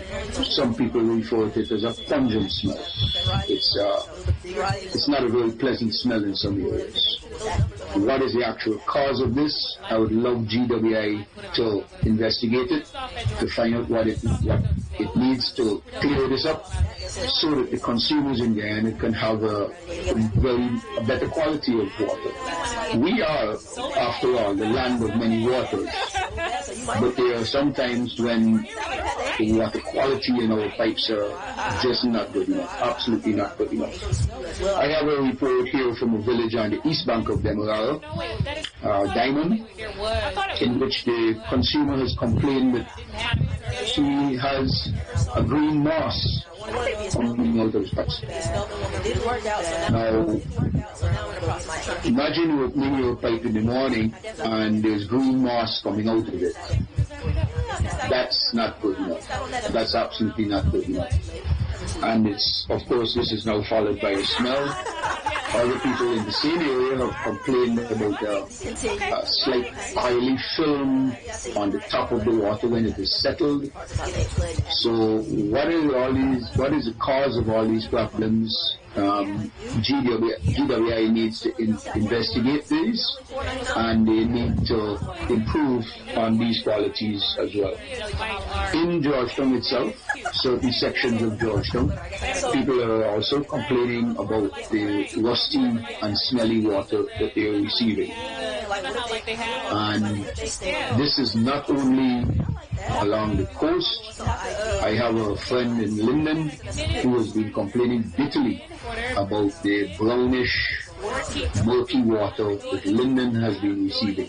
Now, Linden is 70 miles away from Georgetown, so it's not necessarily on the coast, it's in a different region, different hilly sand and clay region, and their water should at least be a little bit better than what is on the coast here in Guyana. So we really do need to have GWI give us better quality water. 16 out of 88 water pumps are not in confirmation with WHO standards. Here again, this is unacceptable. Why would we have water pumps that are not in confirmation? Are we just playing games, playing politics with the lives of Guyanese? where we just say we put down a water pumping station, but we're not interested in how efficient or what quality of water passes through these pipes. That is not very good at all.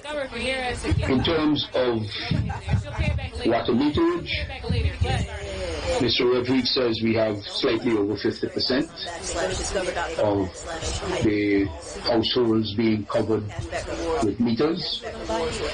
I can commend GWI on this initiative, that they've started to do this. Recently, as maybe in the last 10 years, we started this project. I think it's a very good project because we need to pay for our usage and not for what GWI thinks that we will use. I have a meter, and I like the fact that I can open my meter every month, take a photograph, send it to GWI, and I bill for exactly what my water meter says I have used, the amount of water that has passed through my water meter. And this is fantastic. I think it should be, the aim should really be 100% coverage as early as possible, so that everyone pays their due fare for the water that they actually use. The fact that we have maybe 48% not being covered, that's a monumental task for them to get done. But it also says that the 50% or 51% of people who are paying their due fare are also carrying some of those who are not paying on our backs. And it's unfair for us to be doing that. It's unfair for us, hard-working taxpayers, Guyanese, to be paying water rates for other people who are not paying their fair share as it is. Thank you, Mr. Edwards. We have only about 50 minutes left. I'm hoping that we can actually extend that time.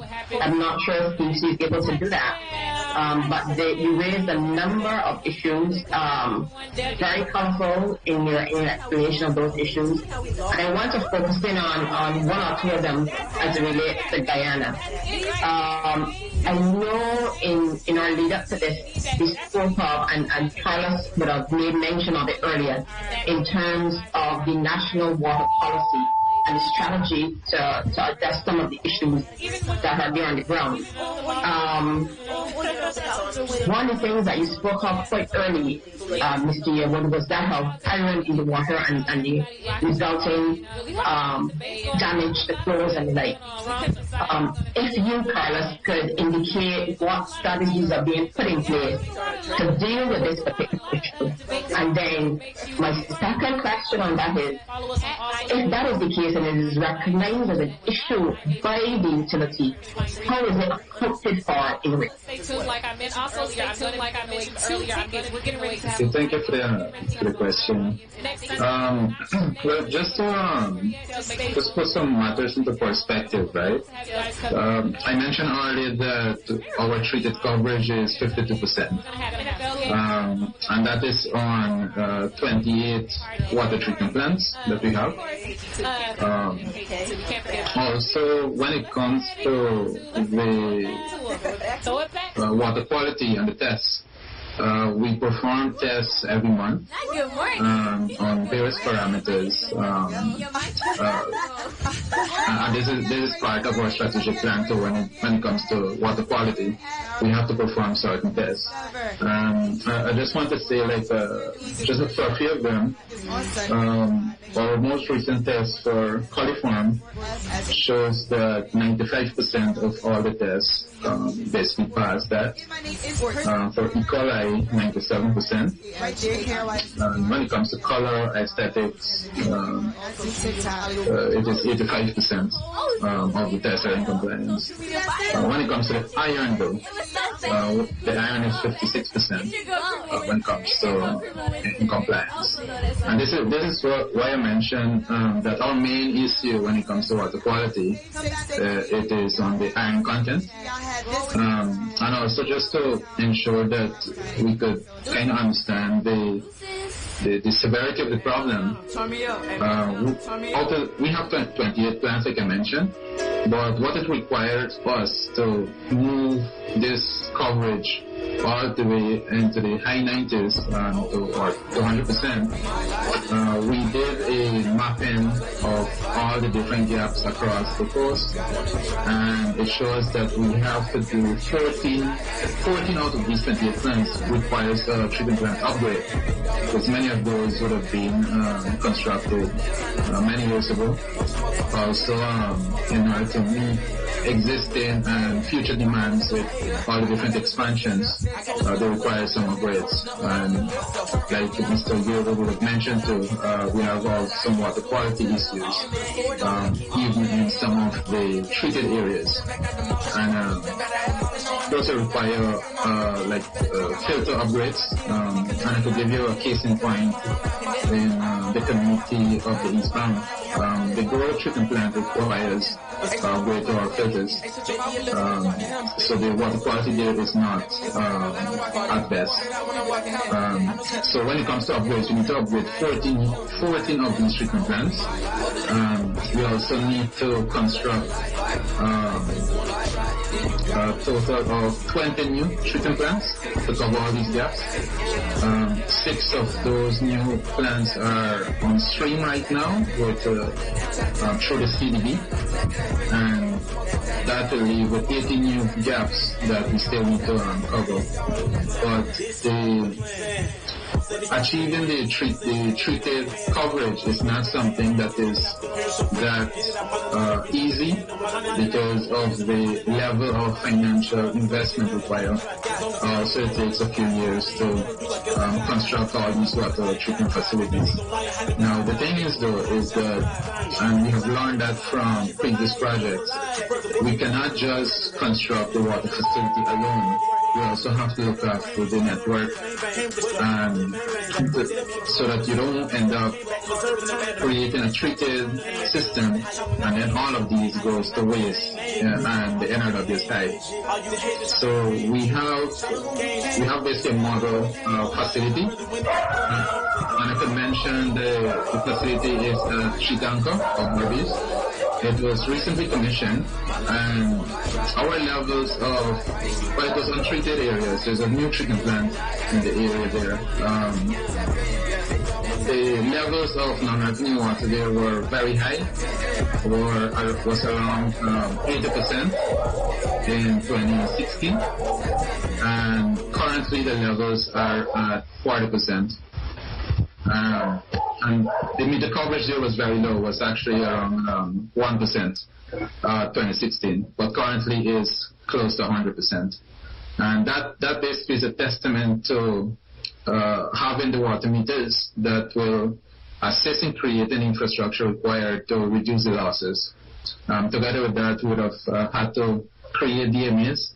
So investment also needs to be made into the DMA infrastructure, the bulk meters, and also the sensors, so that we could monitor the night flows and look at the losses, so we could address them. But Carlos, do they have an approved strategy or plan for improvement and with specific timelines? And is that communicated to the public? Because oftentimes what I find, particularly with public utilities, is that we fall down in terms of our engagement with the public. That is one of the areas where a lot of the issues could be alleviated, and we really do not pay enough attention to that particular area. Yes, we do have the strategic plan, and that is basically, there's a public document. I believe that we could do a bit more when it comes to the public education out there, with abstracts, so that the public out there could know what are the different level of improvements that they should expect, and the different targets they could hold us accountable for. But the timeline is 5 years, and we have several key areas that we're looking at. We're looking at the water quality, the production, the non-revenue water, energy efficiency, even to our operational performance, the customer relations, etc. So we don't have a lot, and I believe that it's out there. But like I said, I believe we can do a bit more in terms of making it more accessible. So perhaps that might be a takeaway for you and your organization. Yes. Thinking a bit more. I want to turn to Mr. Antoine. You made mention of the number of plants that are having some difficulty and maintenance being a critical thing. That, to my mind, is something that we are grappling with across the region. That is why we are seeing the high levels of non-revenue water. That is why we are seeing challenges with our treatment plants. Because again, as Mr. Barnett had indicated earlier, it is about getting the buy-in because this requires money. It absolutely requires money. And I always remember the refrain of a former prime minister. He said, money works without money. It's really nothing. Because every single thing that we do in terms of infrastructural improvement will require funding. And that therefore requires the buy-in of the powers that be. Unfortunately, with something like water, we bury lines and we forget. Then there's the sense that it is a public good, and therefore, because of how we operate in the Caribbean with a 5-year cycle, oftentimes what we have is that the politicians allow persons, or in some instances encourage persons not to pay as they ought to. So that is a challenge that we have to begin to change the mindset, get into their ears, and be able to try to bring about change. But in terms of maintenance, Mr. Antoine, how can we, at this juncture, like the other utilities, particularly energy and telecoms, seek to adapt to the technological advances that are taking place in the area? Are there any that you think would be appropriate for us at this particular juncture? Well, let's see. When I think about it, the loss in unaccounted water, right, through Trinidad, we all have issues, right?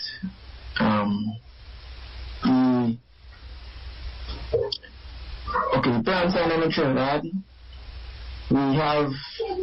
it has issues, many issues, right? But WASA, at present, we have like a 5-year plan, right? And I'm not sure if you know, but we are supposed to undergo a restructuring, right? There are many plans at present with increasing technology, right? Changing lots of old pipelines, upgrading the treatment plants.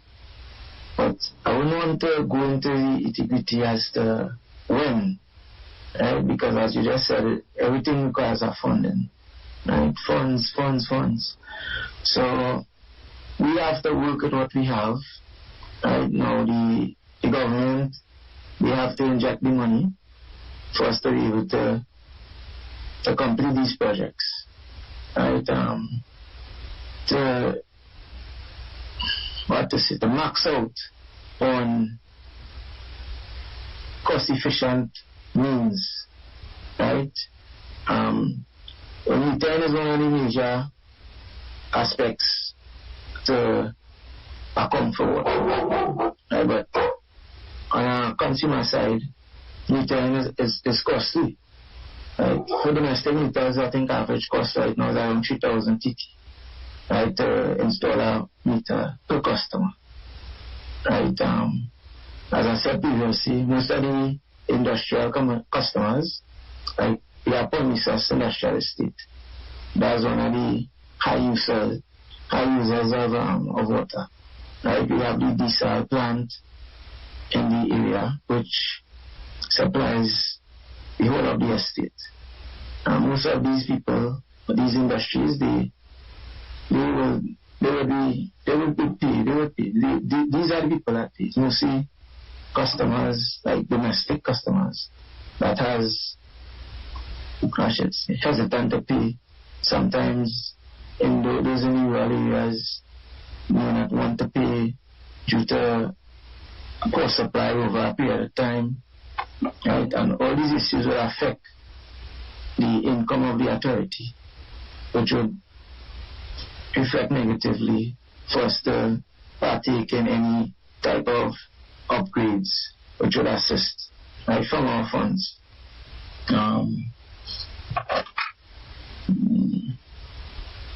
Okay. Thank you. Yeah. I turn back to Mr. Barnett.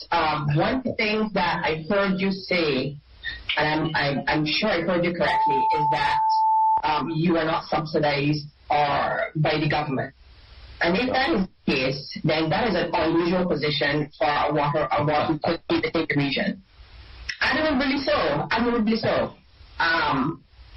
My question to you then is whether or not your revenues are enough to support your operations, or is it that you are borrowing loans? And then if it is that type of situation where you're borrowing loans, then are you just simply kicking the ball down the road? It's a very direct question, but yes, and it ought to be. So I'm going to answer your question first, and then I probably want to divert a little bit on.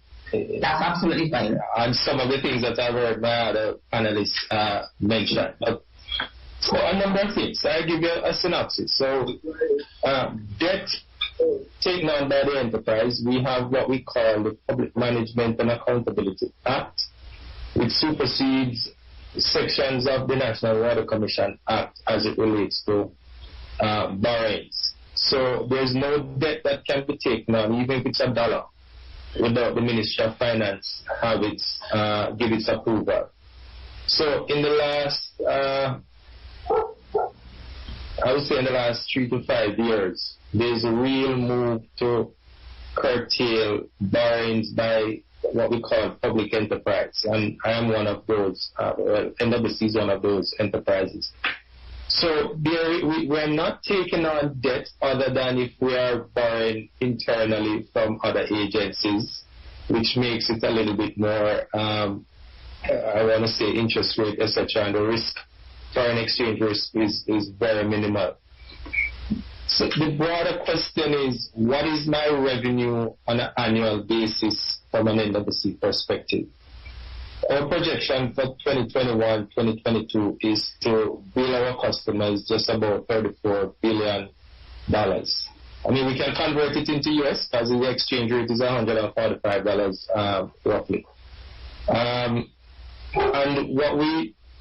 our target in terms of collection of that, we have set a broad-based target supported by the Board of Commissioners as their term, but it's really Board of Directors, is to collect at least 92% of that. If we collect 92% of that amount, we would have sufficient cash flow to manage not just our debt obligations, but our recurring expenses in terms of operational stuff, the things that need to make the water utility function and deliver the service. So how do we manage when we have a shortfall? And COVID has taught us a serious lesson. It's really that my payables become a little bit more aged.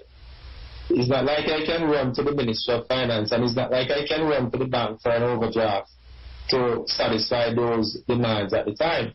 So again, I believe we have some of the best suppliers, and it's always good to build relationship, albeit that they are affected too. But communication right across the board makes things much easier. And so we have been able to manage those payments in such a way that it doesn't create any deleterious effect in service delivery. But the bottom line is we have developed and are currently on a drive that would have seen us in COVID make the best or collect the highest revenue possible over the years.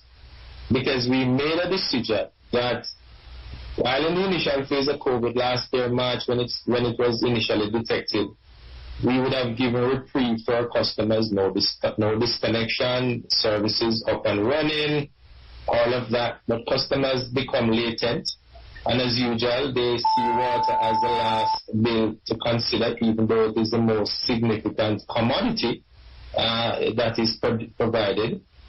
And so, latter part of last year, we took a roundabout turn. In fact, we gave customers what we call concession, a COVID assistance program. So if you had debt up to a certain period, we wrote off a portion and asked you to pay a portion as well.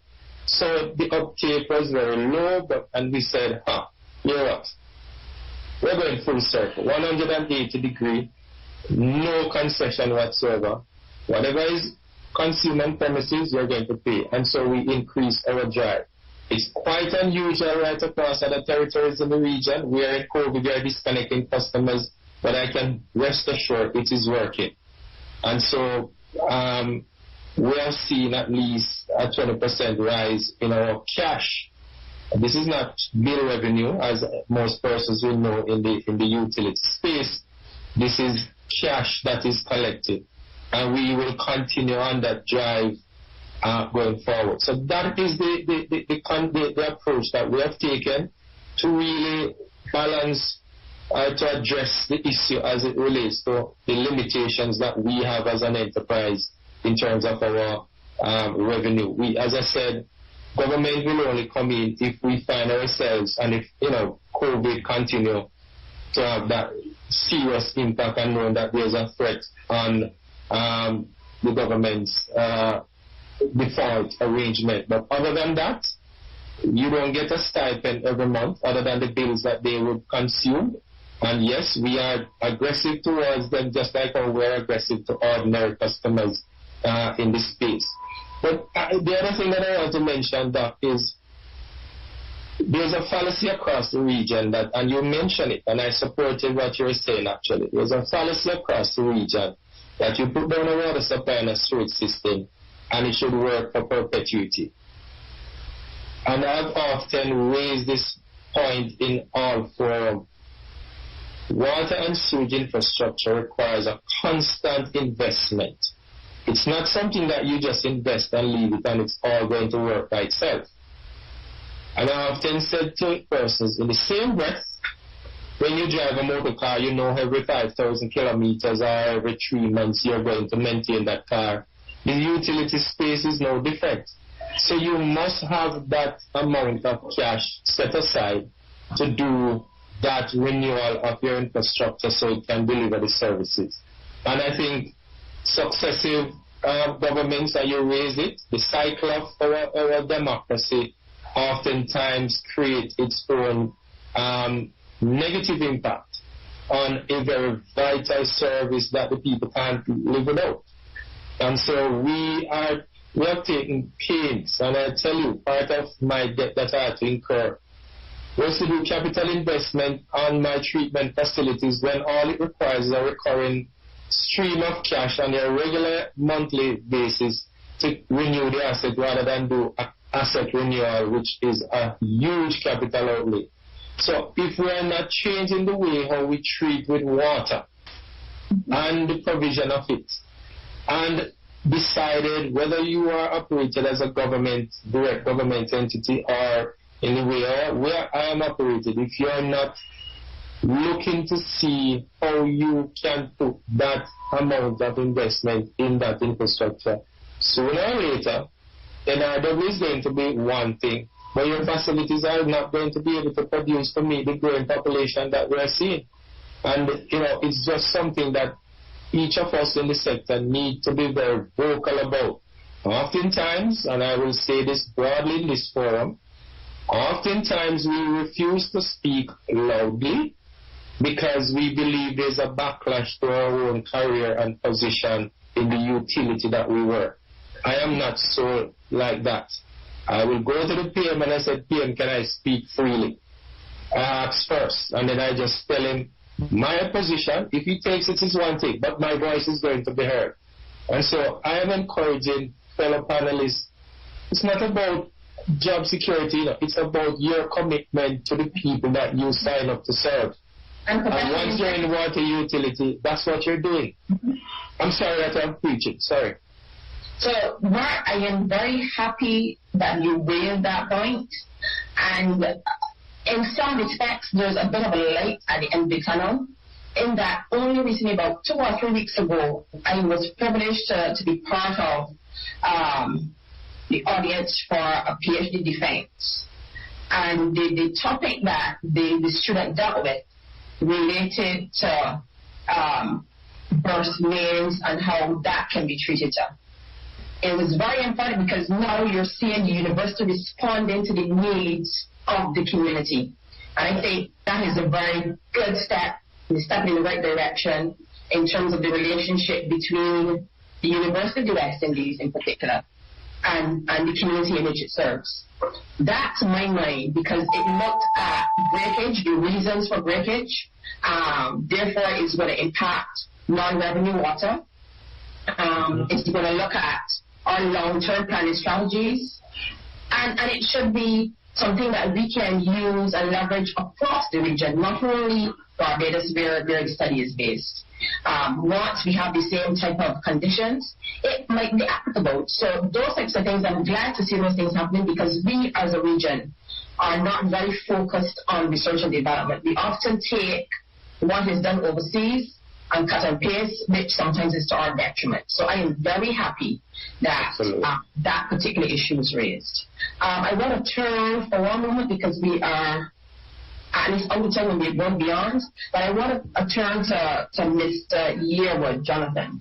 And the question is, acknowledging that there are significant water quality issues, and this is not only endemic to Guyana, this is across the region.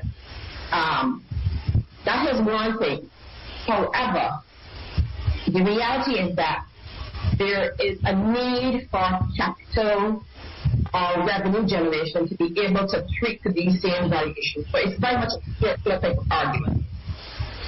With that in mind, customer wastage becomes a critical issue and the willingness to pay for the service. So my question to you is, what strategies do you believe the utility can implement that would assist in increasing the revenue generated? Okay. Two things that come to mind immediately. First of all, under the previous management of GWI, there was a huge, what I consider, wastage of money spent. Some $8 to $9 million was spent on Christmas parties, celebration parties, etc. Now, the then CEO of GWI said it was an investment in human capital. Now, I work for a very large company, and $8 to $9 million to be spent over 2 years for a Christmas party is a tremendous amount of money that could have been better utilized servicing the consumers that they are there to serve. Secondly, as Mark said, somewhere along the line, the public utility has to draw a line in the sand where consumers have to pay for what they use. We cannot use political gains to say, okay, we're not going to charge the people who are not paying our water rates or paying their bills in Area X, because Area X, the people that live in Area X, support my political party. That happens. We know that there are concessions given to large industries, to large consumers who have favored the government of the day. And this goes across all governments. This is not just the present government, there's also the previous government and the previous government. So we need to move away from that mindset. We need to as Mark did, do a 180-degree turnabout and say, well, look, this is the X amount of water you've used, you have to pay for it. If you are unwilling to pay for it, if you are unable to pay for it, come in, talk with the utility service, which in this case the water utility, and let us make an arrangement with how you can pay back what you owe us. At the moment, our government in Guyana has been giving our pensioners a subsidy, a yearly subsidy for every pensioner over 65 years of age. While this is good, there are a lot of other people living in homes owned by pensioners who utilize large amounts of water. So while I really and truly don't have an issue with the subsidy for the pensioners, somewhere along the line we must be able to differentiate how much water a house owned by a pensioner is actually utilizing, because people may move into that pensioner's home to gain certain benefits. So you might have 10 people living in a home owned by a pensioner, whereas the benefit of the water goes not only to the pensioner, but also to those who are working in the system and who can afford to pay for the water that they utilize. So somewhere along the line we need to fix that as well too. In my talk, I came across that and I thought that was quite interesting. Yeah, it is. But I honestly do believe that persons must pay for what they use. Yeah. Yes, they must pay for what they use.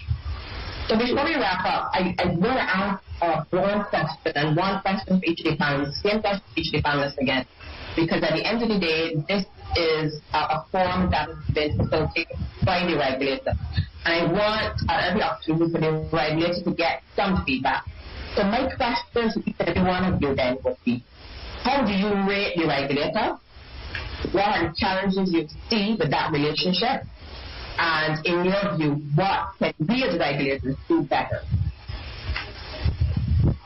So obviously this is from the utility standpoint as well as from the consumer standpoint. Mark, you seem eager to answer. I'm not hearing you. So yeah, sorry about that. I keep my mic muted. So, one of the things that I often said to my staff, particularly my CFO, we need to keep our regulator happy. So whatever the regulator fees there may be, we need to make sure that they are paid and paid on time. And if you're not, you need to just communicate with my regulator, because I want my regulator to treat me well.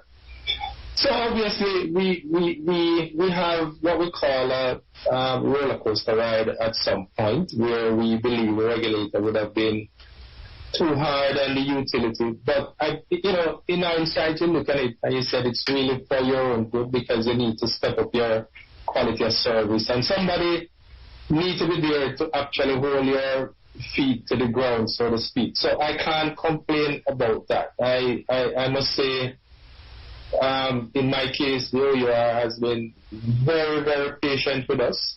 We have worked together on a number of things where we believe there could be great public discord. We find ways to really work out those issues. So I really thought initially, when I took up this role as CEO of NWC, that my regulator was against me, but then I think we really tried to turn that around. I am only saying, in the scheme of things, and considering how things have actually changed, our next approach, which we are coming up very shortly to our regulator, is to see how the cycle of rate setting may be adjusted, because there are a lot of intervening things that are occurring that really, for a 5-year rate cycle, it's difficult to recover in some instances. So these are things that we have to work on. But overall, if you ask me to rate my regulator on a scale of 0 to 10, I believe they are just about 8, 7.5, 8. Yeah, 8 is reasonable. And don't tell them that I say so, because that may be another story. But the bottom line is we have quarterly review, we have regular meetings. They are hard on us at times. I complain when they are unreasonable, and we take it in the spirit of our utility regulation relationship. And overall, as I said, it is always good to have a regulator, because I will tell you, in some of our discourse with our customers, when we make a decision internally and they said, oh, we're going to we said, please go ahead. And oftentimes, in a number of occasions, the regulator saw that we were correct in our disposition. And so, having gone to the highest point of the appeal process, we know we were doing the right thing. So these things really work for us. So overall, it's a good relationship. And as I said, 2 sides of the coin working towards the same thing. Yeah. Yeah. So I think it turns to you, Carlos, and posing the same question to you. However, there was a question from the chat that related to the strategies being employed to address the issue of iron in the water. Okay, yes. Well, when it comes to the strategies, I would have touched on it a little. It requires rehabilitation of several plants. I believe it was 14 I mentioned. 14 existing treatment plants need rehabilitation. And we also need to cover the gaps, because you have the gaps where you have only pump stations with pumping water from the aquifer. And the aquifer have the iron in the natural occurrent state, and that is actually when it comes out and it oxidizes, this where your problem comes, because there's where the staining happens. So for those gaps, we need to construct 18 new treatment plants, and also we have 6 new plants already on stream from the CDB. They're in design stage.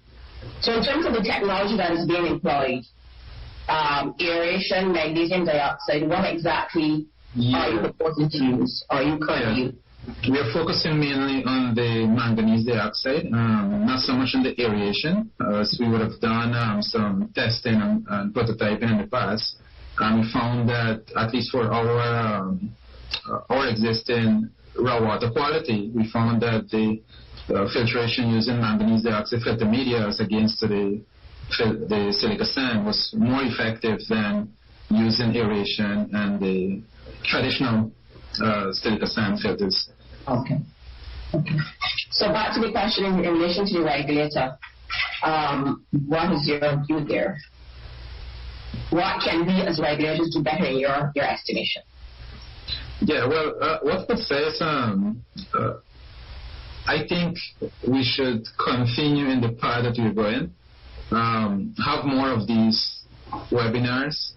Also, I would like to encourage to hold us accountable, because it's only when you constructively see where improvements can be made that we as a utility can see within ourselves too.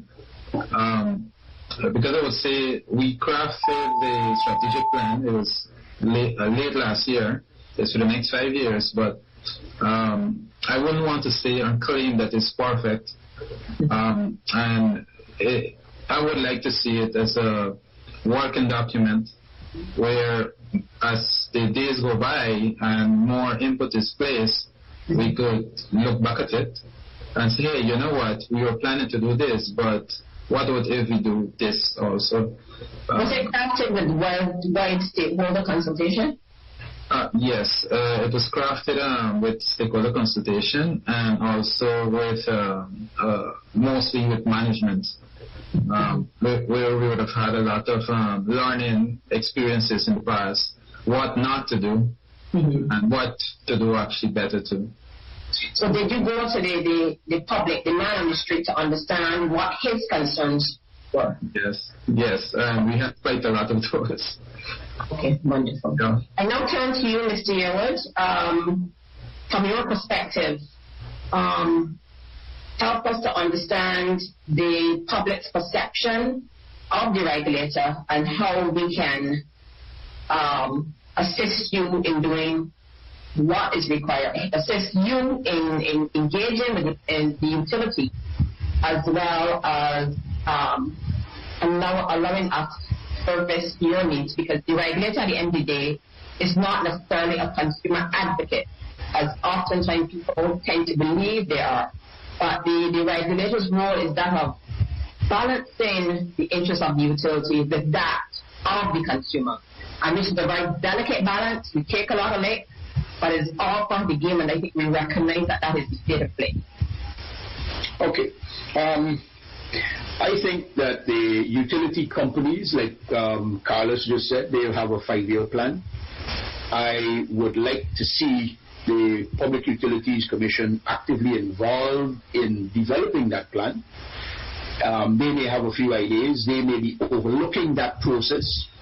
And having been part of that process, they can now hold the utility to the deadlines that they have established for themselves, and to fulfill the promises that they have decided to make to the general public, that they will do X. For instance, Carlos has said that they are putting down 20 or 18 new treatment plants within the next 5 years. It is my view that the Public Utilities Commission should hold them to that, hold their feet to the fire, and say, okay, timeline. You have 6 ongoing. When do you expect to finish the 6? By 2022? Okay, when is the next stage? When will you start the next 6? And make sure that these timelines are held to. Or, if the timeline for whatever reason can't be maintained, call them in and let's see how best we can readjust. Because nothing is cast in cement. Nothing is cast in stone. So they have to work together. The utility company and the public utilities, they should never be at loggerheads with each other. They should work together. It's 2 hands clapping, both for the benefit of the citizens that they serve. So I would like to see that involvement with the PUC. Thank you. Can I turn to you, understanding that there has been strides made in Trinidad as it relates to the regulator in terms of making determinations that would have resulted in an increase in rate, but because of political disinterest, that did not occur. I'm not sure if that has occurred in more recent time, but from your perspective, what do you believe should be the role of the regulator? Not what is, what should be. Alright, well, our regulator is IIC, right? The Regulated Issues Commission. Right, so the IIC deals with management on a regular basis in Trinidad. So on a daily basis, I would receive emails, even phone calls from IIC personnel. Most of them would be like no water complaints. Trinidad, we have few like quality issues as to say customers complaining of poor quality water. Right?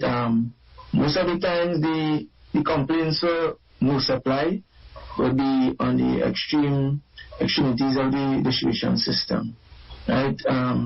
These will normally result with any disruption on the transmission main or on the major distribution mains. So persons on the higher elevations or endpoints of the distribution system may encounter some no water issues. What we normally do within the authority, we try our best to supply these customers who has issues with supply. If we would probably, let's say, is an area where scheduled supply they may receive supply twice a week, we try to do a special schedule to facilitate them to make sure they receive a supply. If it is not possible, we will supplement with a truck-borne water supply. RIC, I would say, works hand in hand with us. They are understanding because they have restored all the challenges we face. We would normally meet the RIC standard, or standards, I should say. We won't really say we have issues per se in Wassa as a broad picture. It may be little pockets in certain little districts that may have issues, but RIC and Wassa works hand in hand.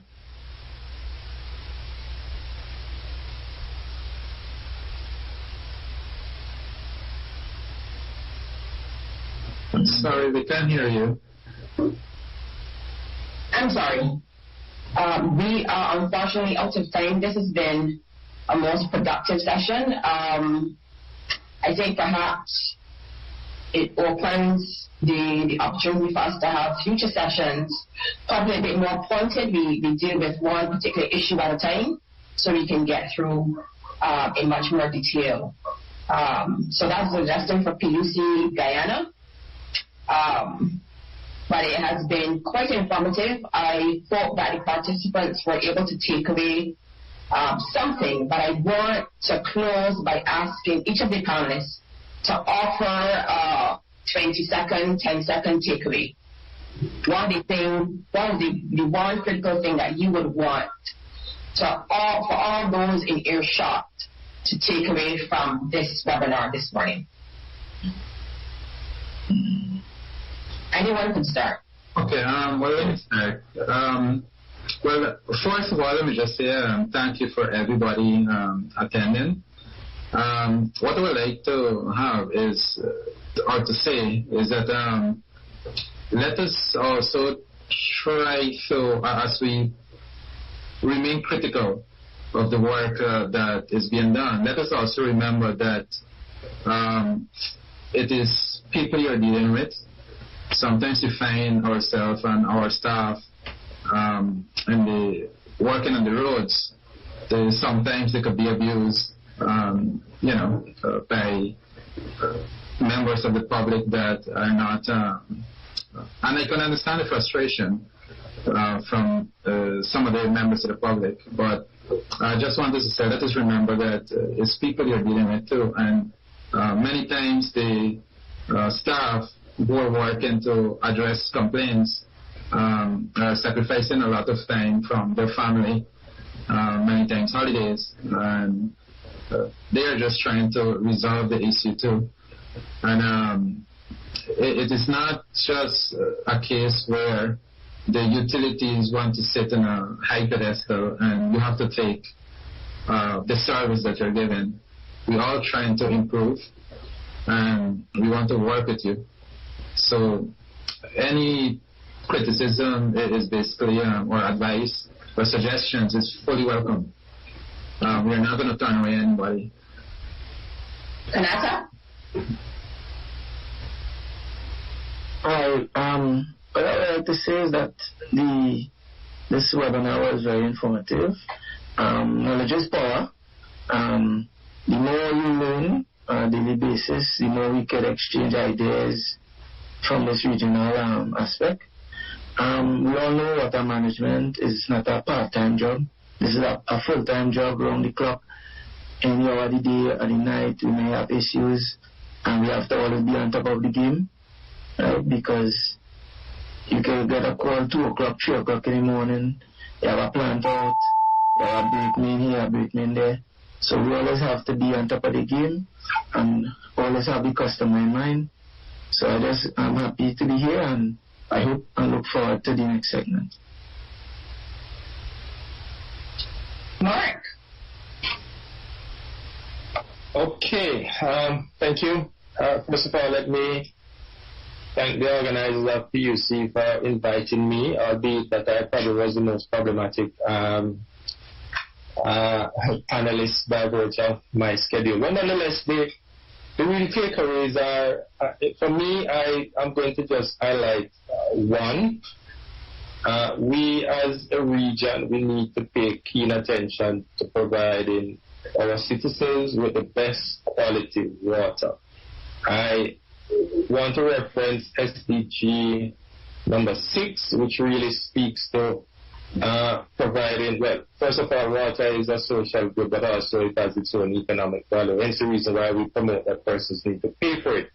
But more so, we need to ensure that we protect the health of our citizens by ensuring there's good quality water. And lastly, which is also about public health as well, it's time for the region, and I'm saying the region not because we are focusing a little bit on Guyana, but as a region, we need to take our head out of the bushel and recognize that NRW is a major problem within the region.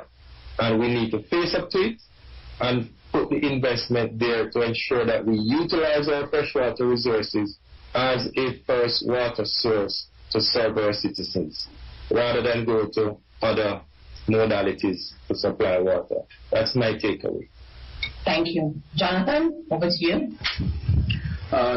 Thanks for having me on board. It was a real eye-opener listening to Mark as a CEO of a water entity. It was good hearing his side of what was taking place.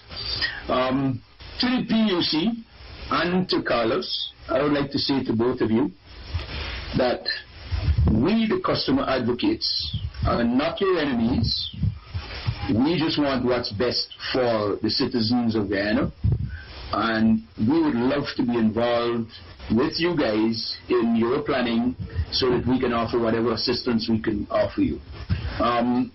We're not just Tom, Dick, and Harry from off the street. As you would notice, some of those customer advocates are very well educated, and they have their own ideas and thought processes that would be able to assist you in formulating your plans as well too. So I'm asking you to be free to call on us for any help that we may be able to offer to you. Thank you very much. Wonderful, thank you. So my parting shot today is simply this: water is life. Let's treat it as such. I thank PUC for allowing me the opportunity to host this session today. And with that, I'm going to turn it back over to PUC. Thank you.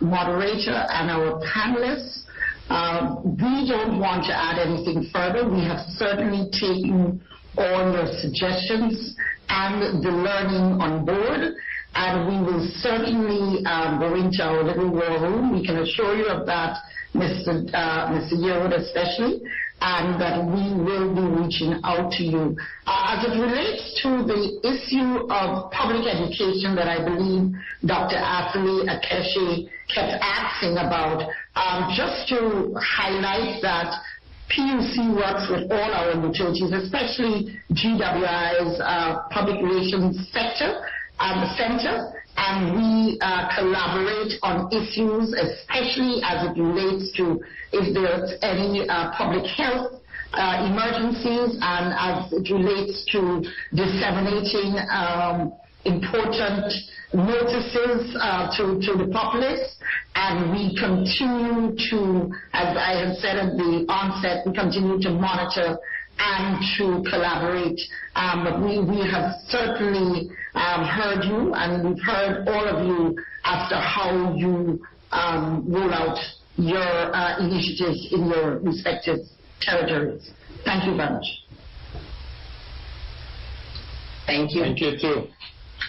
Thank you. Have a great day. Take care. Have a good day. Bye.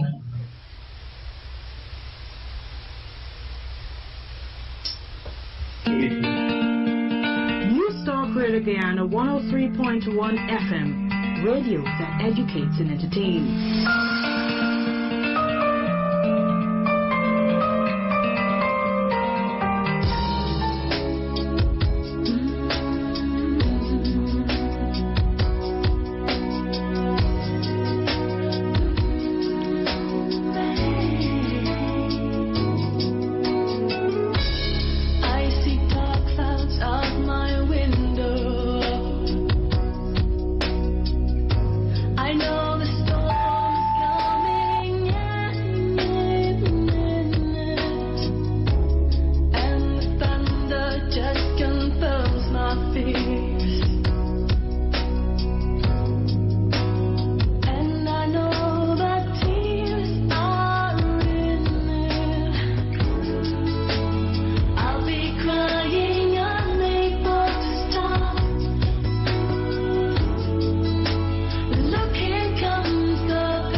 wrestle me.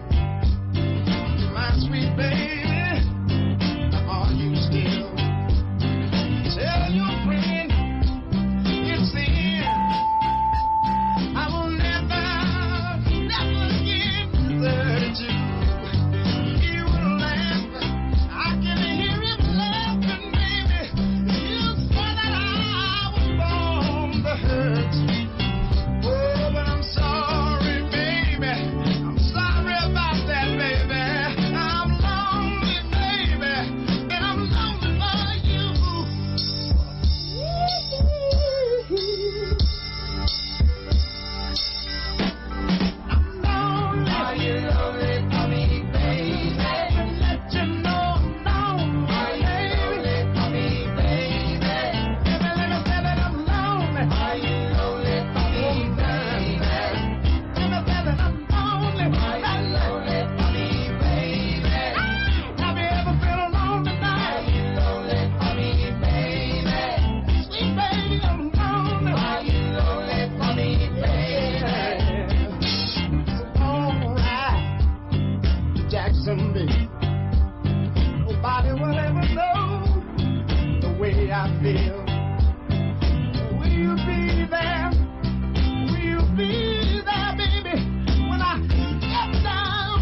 That's what I wanna do. Listen to me, baby. You and me.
had been used by love before. We thought this feeling we had to hide. Little love vibration makes us fine. Little love vibration makes us fine. Neither one of us played a game by the rules. I was too busy being tough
a selection of work from Pike Overall. Tonight's recital is the first fruit of those labours. Joan is one of A.J. Seymour's daughters, Jacqueline is his niece, an English professor and poet, and with Ian MacDonald, the co-editor of A.J. Seymour's collected poems 1937 to 1989, published in 2000 by Blue Parrot Press. Joan and Jacqueline will be available to answer questions at the end of the recital, and on behalf of the Trust, I would like to extend warm thanks to them for collaborating with us on this project. As many of you will know, Kaik Overall was a literary journal published in British Guyana and later Guyana between 1945 and 2000. In total, 50 issues were published. This recital draws on work published in the first 28 issues between 1945 and 1961. During this time, the journal appeared twice a year, usually in mid-year and in December. A.J. Seymour was the editor of Kaik, as it was often called, from inception. In 1962, when he moved to Puerto Rico to work for the Caribbean Commission, the journal went into hiatus. The publication of 28 issues in this 15-year span was all the more remarkable, given that Kaik was but one of multiple cultural initiatives in which Seymour was involved, and that he had other duties as a civil servant and father of a young and growing family.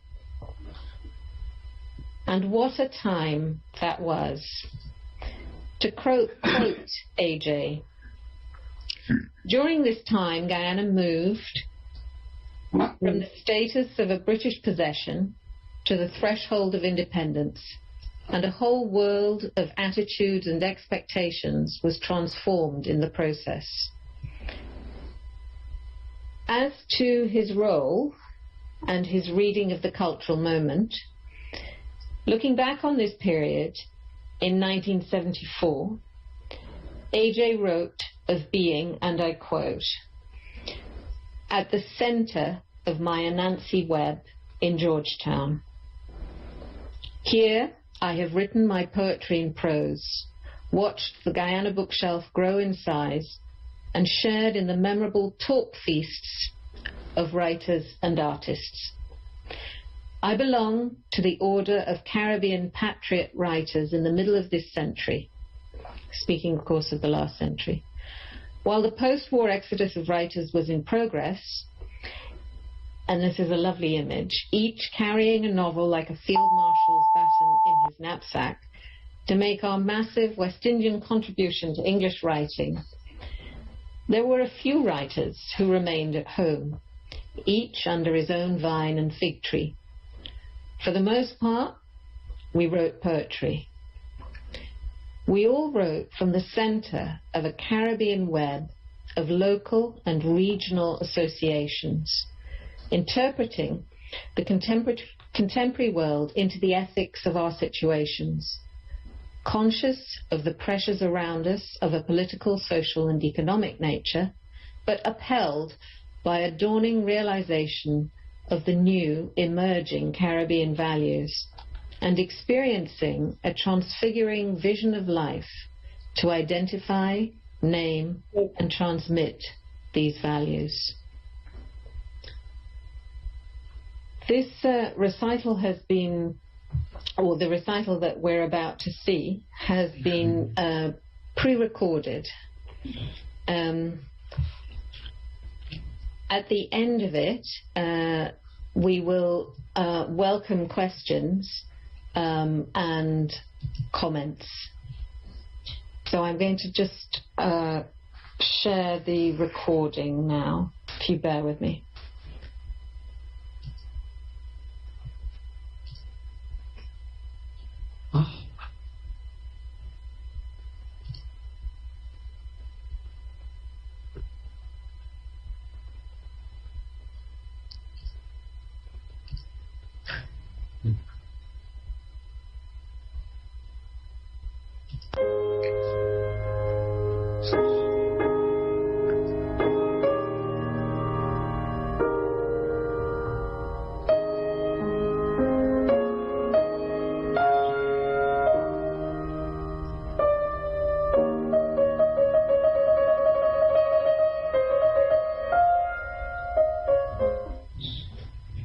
Starting from the 1930s, a number of literary magazines flourished in the region, such as The Beacon in Trinidad, Tropique in Martinique, BIM in Barbados, Focus in Jamaica, Origen in Cuba, Asomante in Puerto Rico, and Caribbean Quarterly, launched by the UCWI Extramural Department in 1949.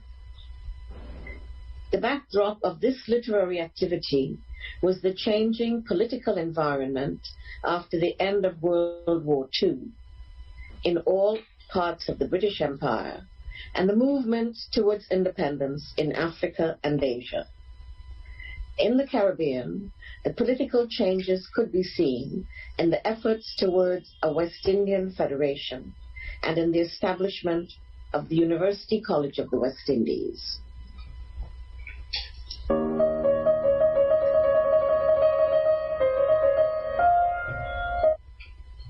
In 1943, a total of 18 cultural bodies were galvanized into getting together in the British Guiana Union of Cultural Clubs to pool their strengths and resources for mutual help and sustenance.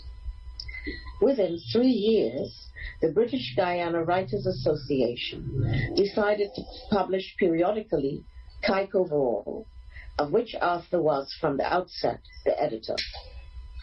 The union held conventions annually from 1944 and for a time grew vigorously, enlisting no less than 40 member organizations. Unfortunately, internal bickering caused it to fall apart in 1950. In Georgetown, before and surrounding Kike, there was already a brilliant informal literary circle. Carter, Harris, Carew, Van Sertima, Burroughs, the Allsops, among others, who in a sense made the appearance of Kike make sense. In other words, Seymour saw the need for a literary magazine in 1945 as much because he felt the need as because the need was there.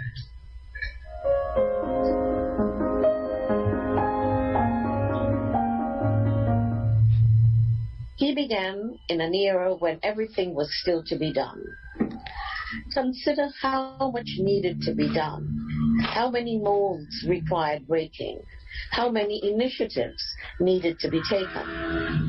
The empire had not yet begun to fade. The status of his country was colonial, the mentality dependent, the heritage imperial, the culture derivative. Think of the varied challenges. There were poems to write whose themes were Guyanese and Caribbean, and whose imagery was tropical and experienced, not temperate and second-hand. A whole new context had to be prepared for the coming generations. The work that is done at the beginning of anything, like the foundations of a great building sunk beneath the earth, is least seen, but is the most important part. Seymour, as the designer and architect of post-colonial structures of thought and art and writing in Guyana and the Caribbean, is still to be assessed and fully acclaimed.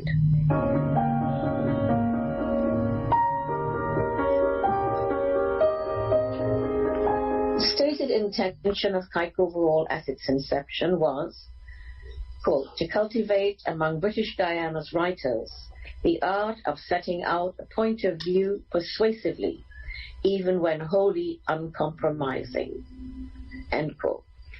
The magazine was to be actively engaged in the project of building the Guyanese nation and of shaping a unique culture.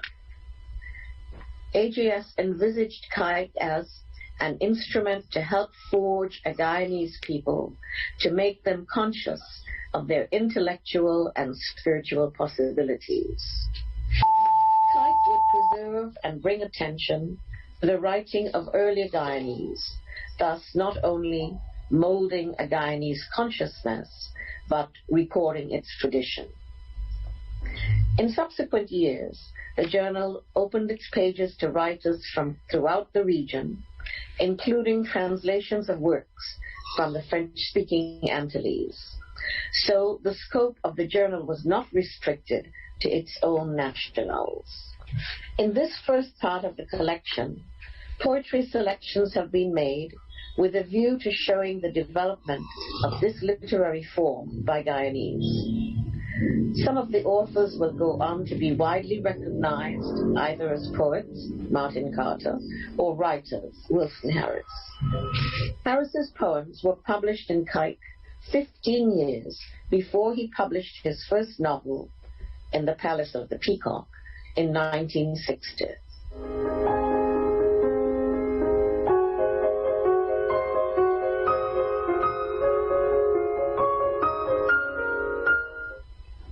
Tell Me Trees, What Are You Whispering by Wilson Harris.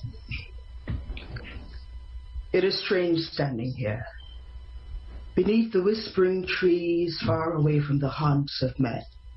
Tell me, trees, what are you whispering? When I am dead, I shall come and lie beneath your fallen leaves. But tell me, trees, what are you whispering? They shall bury me beneath your fallen leaves. My robe shall be green, fallen leaves. My love shall be fresh, fallen leaves. My lips shall kiss sweet, fallen leaves. I and the leaves shall lie together, never parting. I and the leaves shall always lie together, and no parting. It is so strange, standing here beneath the whispering trees.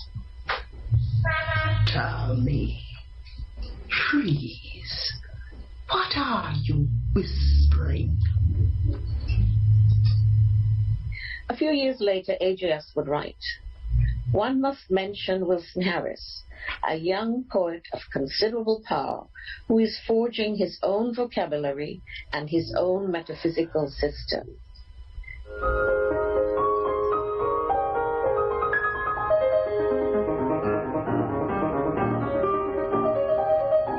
Then, with a leap in 1883, there is Leo. Leo published 2 books of poems and won a £50 prize in an empire-wide competition in 1888 for 2 additional stanzas to the national anthem.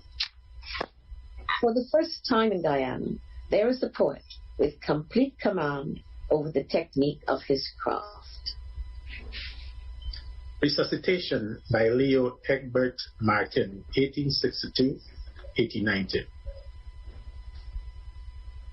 The twilight shuddered in